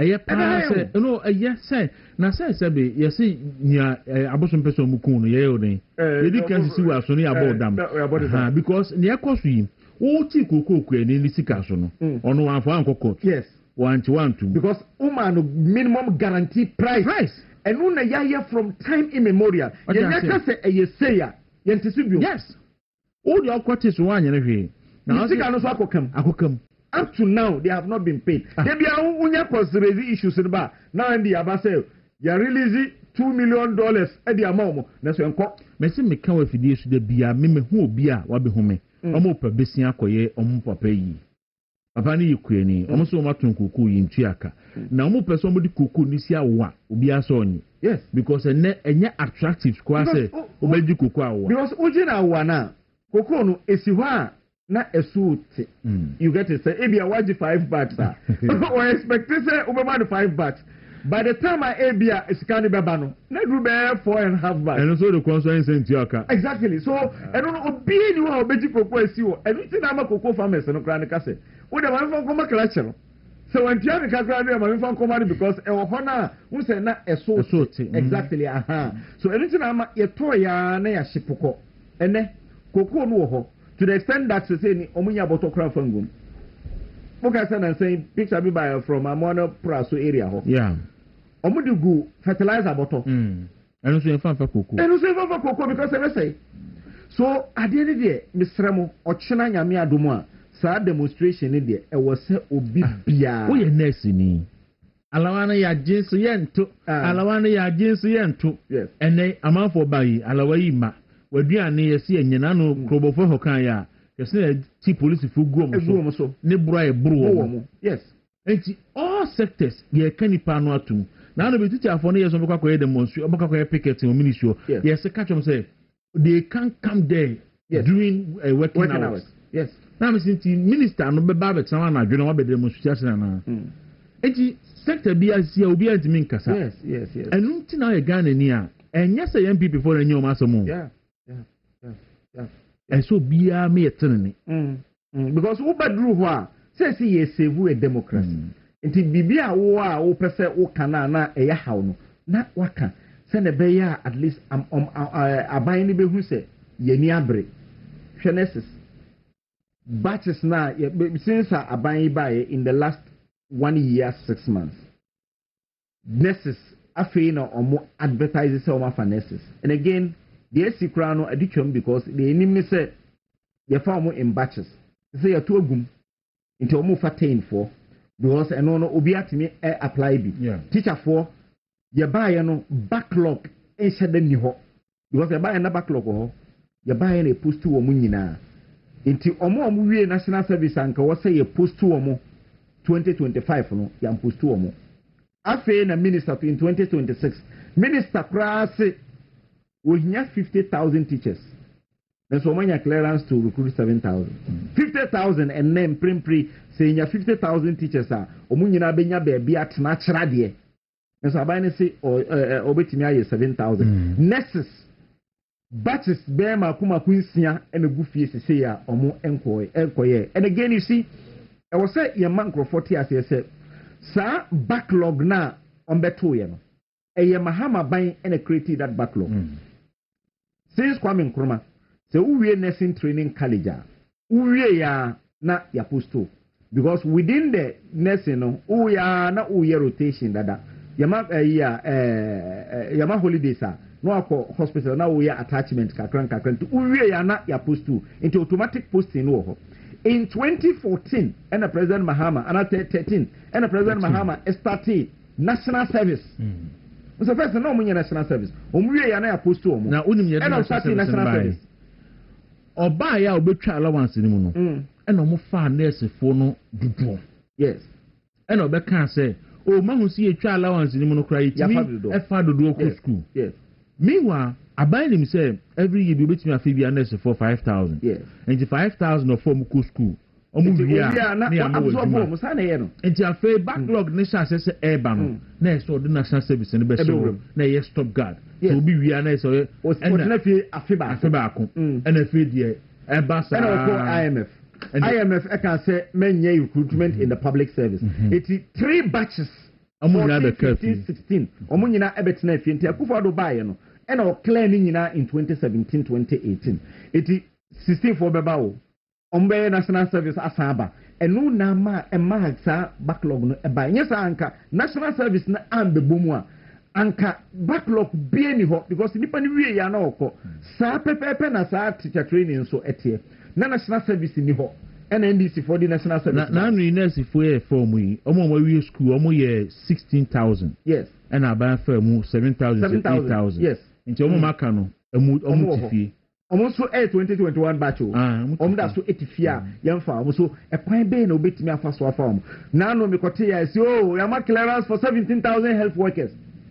ohwe budget na enye no kure it is not in the budget so how do you do that because eneno untimi enye recruitment without financial clearance no so must be in tandem with the program awire for the year it definitely untimi nye so nurses teacher for na kika ho ana motifie o kan say nurses kufo time o kan say ye de bibi ba ya na wo ye nurse ana so we health worker utimi nya car yes utimi nya car wo ye health worker wo nurse utimi kraka yes untua duty ni na kika ho eye eka NDC manifesto mu yes saade no nurses a omotoma no any teachers a omotoma omo na omo expect sa no saade no so mai last me who so be a share letter be say almost I say o je o ketua yes 5,000 and above so say answer na what me me who so be share letter be ask me who be visa but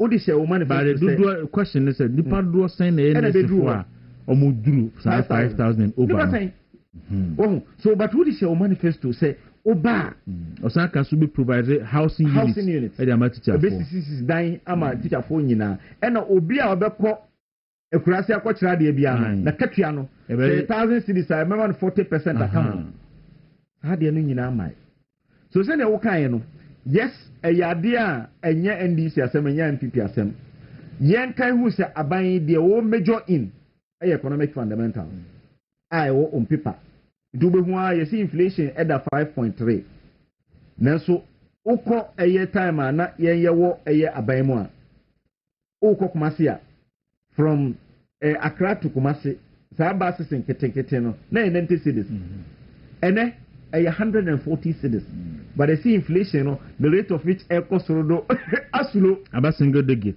yes aslo look at how when the bit me aka say okọ baby a woto normal no de bia no normal no ejina faako nano Dr. Baumia can say me Dr. Baumia sure we say me question be say wo hwe francophone countries na twa ho hia na omu nyina nya single digit inflation for about 20 years. Yes. But impact in the same. And if you want to manage that's true. And impact in the same. So manage you know your friend is saying a macroeconomic indicators may look good. You can do it. Because Dr. Addison kind sanka person this seed number A series are and yes. And they been say but push and pull no. They been say yes gold but about 1.7 billion. Yes. And it said inflation the best single digit na artificial what happens artificial because we cry the aba at forcing in the budget no we spent 16 billion the 16 billion no e be my banks ni say mamo mfa sika e man crofobisia. That was what they did. They used 16 billion Ghana cedi to get us inflation a year hune. What is a very important issue because Togo Burkina, omo inflation no eda so did 0.1. Ni na less than 5%. Yes, Burkina Faso the same thing. 3. Aye. Now so access to electricity e wo krom ho about 30%. Sir, your friend say literary rate. Omo ko school. Yeah. Less than 50%. Ghana in Namco be 80%. So it is not really the economic fundamentals. Enye no na edeka because no na edeka anka Côte d'Ivoire and your friend say Togo you know kika e free hand Togo nkoto normal. Yeah. But they live in abject poverty. So anka ene stability and here the currency no. Not necessarily say ebeko aba. Say and 11 no. Now businesses are crying say enye stable. But say time na 14. But ene 11. But I do 11.9 na aba 11.1. Do 11 and anti-doping agency for na omudi gum na aba eno na ama losses here by you. I say Vita. So ama businessman no there's no predictability. Ultimate predict say ade no ebe gina na say enyina enu ti na ama normal bon so ekosoro. So yes, the economic fundamentals in eno mo hwe unim Matisa say atu forcing because say ope president edino it was shada he's not spending, he's not doing anything. Say na be ya obetimi control this fundamentals kakran kopem so be ba be ya omo you know omo elections so na ka so me na matimi aso economy na gina brani na koko fama no yentu anaka nurses and teachers and for adwuma year bia na yenim say public service civil service omo bie for adwuma in the last 2 years what be there be year bia omo bie every year and the for the police service yes omo fanipa yes every remember to for you to so mama list na first and to so a me can say nye no betimi dey atoso na ehwa dem yes omo fanipa mahama bresu 2025 one for police yes 2026 in the CFA still me no ka say omuntimi nkoy yes o say mutaka say dodo na enum we ibi your age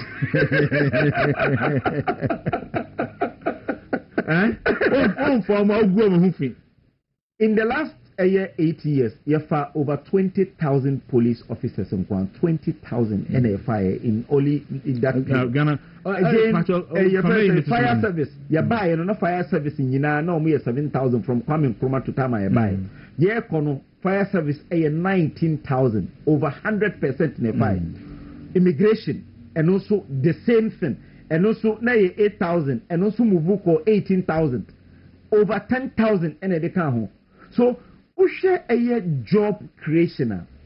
Ya by no a job creation than this. And nothing I must say, unemployment, youth unemployment, I move from 32% to 34%. And we see on mine be any why koye. The ekoye things are who no paper no so no.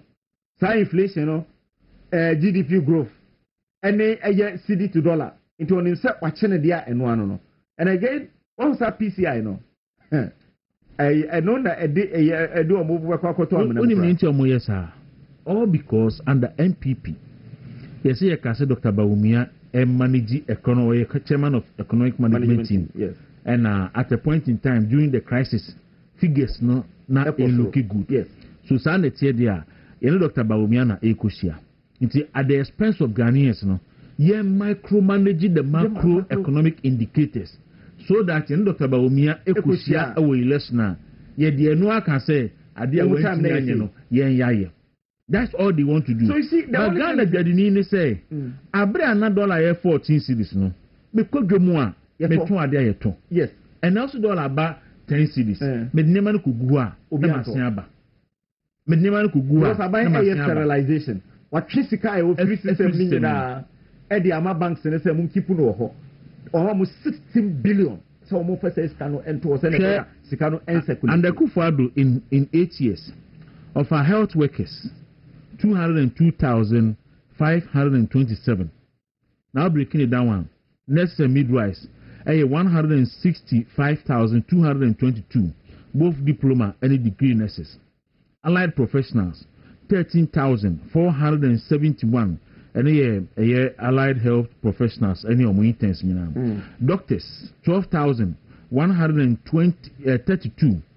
Medical officers, house officers, and specialists. We are supporting staff, almost 8,688. Any administrative managers, executive officers, cooks, any staff Hodwaka. Pharmacists of 1,303 pharmacists and pharmacy technicians. And a herbalist, medical herbalist, and also of 80. 80, Okani Nabuma, 202,527 personnel, health sector and health sector. And last time, I said, next for the year calculation, now do for about 17,000. Health workers about 17,000 a year. Yes. Health workers in about 17,000 a year. Meanwhile, first year, 1 fenipa. Yes. Second year, also a 7,000. 7,000. Omo that batch no around 17,000. I'm about 17,000. 10,000. I'm 16,000. 16,000. And we have 7,000. 9,000. 9,000 na omo no omo nyina wie school no. Omo nya money. Again, you see, you remember say yes hadie no. You who say e was say you see hospitals. It is statistics see hospitals nyina. Okay, say last year omo ready this year budget no. Omo can say omo budget 100 million Ghana cedi. Omo de be complete agenda 111. As we speak, the area cry who be beer prano. Omuntimi okay, wager. Make I wager. A good mummy. Wager. Okay, 3 weeks. And yet, children hospital. No.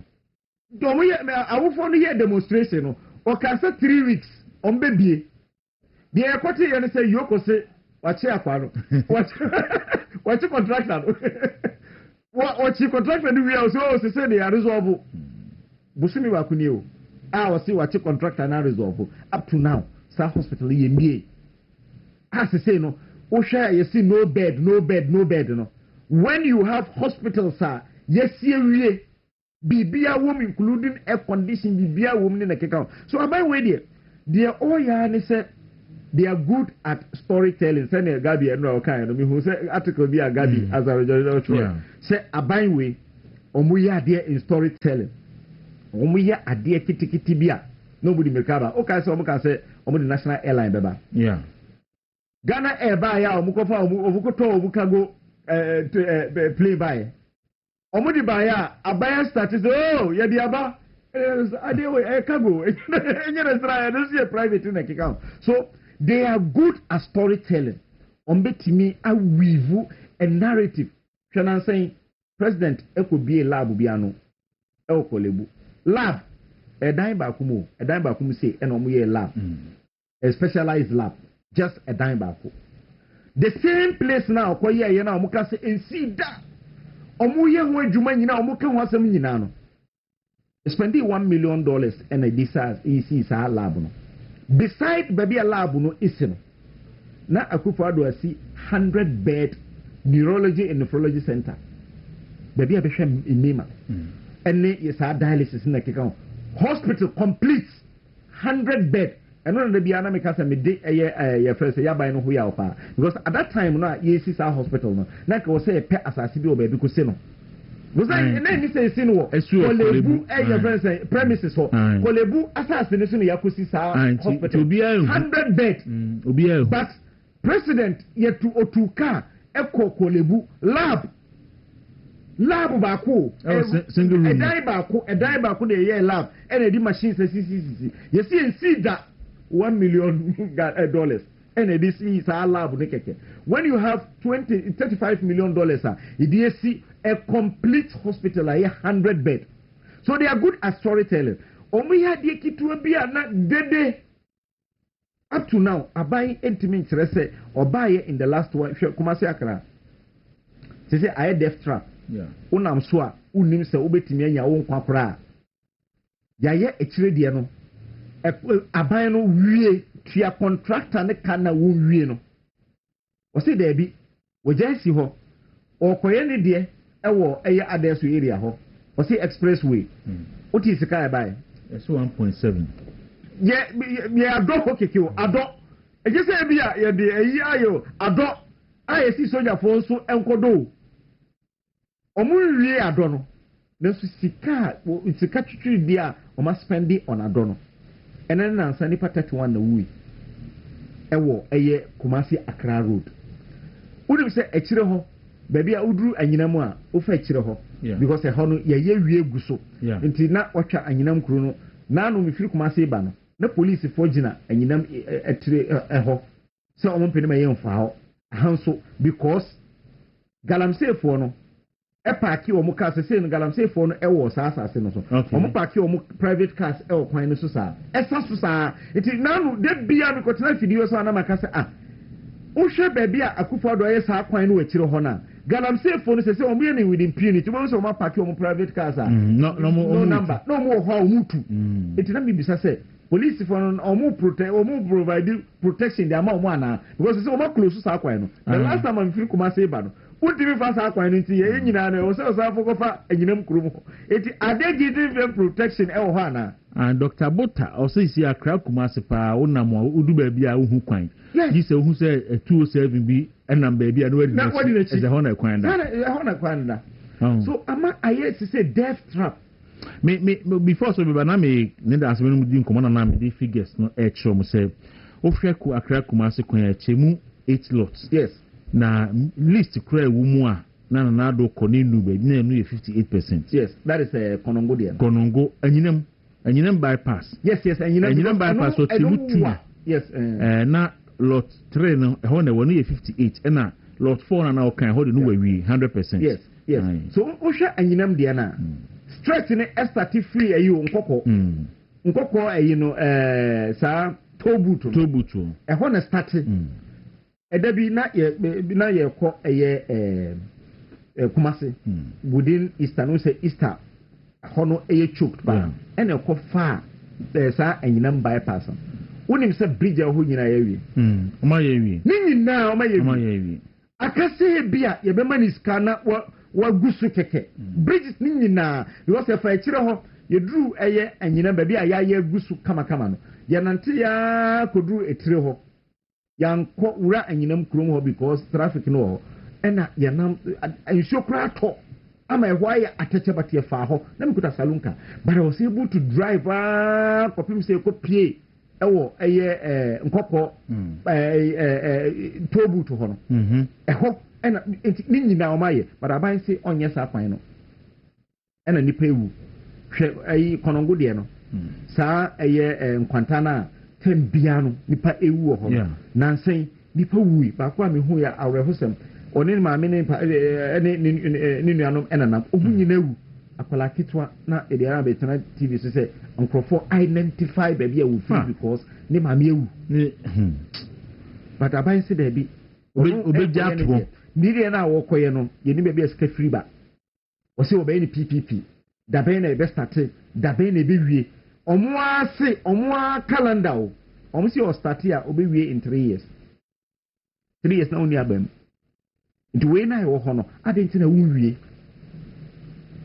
so ase bibie ni ho a ekoye enu nti na ama ochira wo se ba bia wo bia no mesre bra na ye nyina no yentu entesukoko enkyira aban no enka kyira ne se be of a year this government and Abema MP before winning elections Ghana for a year the difference especially nurses teachers cocoa farmers any omo nyina no omo who the difference say ampa aban no ebedada omo twa tro say promises nko a 283 in their manifesto okay say in the manifesto omo can say players are Ghana ha nyina including coast omo betua omo ka busumi bia is in the manifesto okay omo say busumi bia omo betua players na ka including from coast up to premier okay say time of COVID-19 buy no through youth employment ye tua players bika meka na enu ye emutua even national team players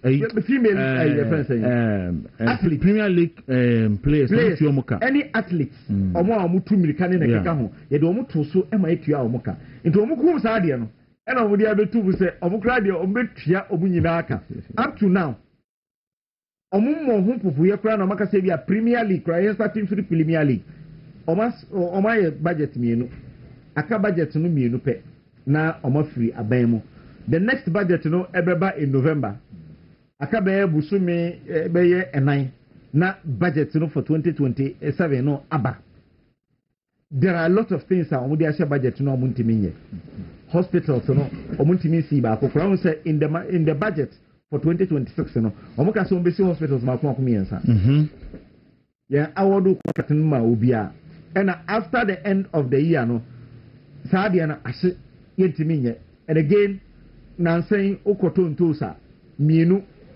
20 cities etima o miensa 20 cities kenteketin na keka ho unim sa last year a Greek minister elanchi bibia e friend yedua aye ana osukudua den omusi obudua entos ni na keka ho na omde aye NSC tomatoes utoba akwa baako ye 10 cities ewo omayemu ene but omalanchi ama omo Agric ministry ho de just crime scene I see. I'm telling you a crime scene hwankoko ketekete NDC for na omode ama wako confirm wo parliament say omode ma omo no niru an nkora no wa hin o marry you understand so I think that ochina mesre Ghana ni bia wo hwe me anopai ochina ye nyina ihia in front of the Supreme Court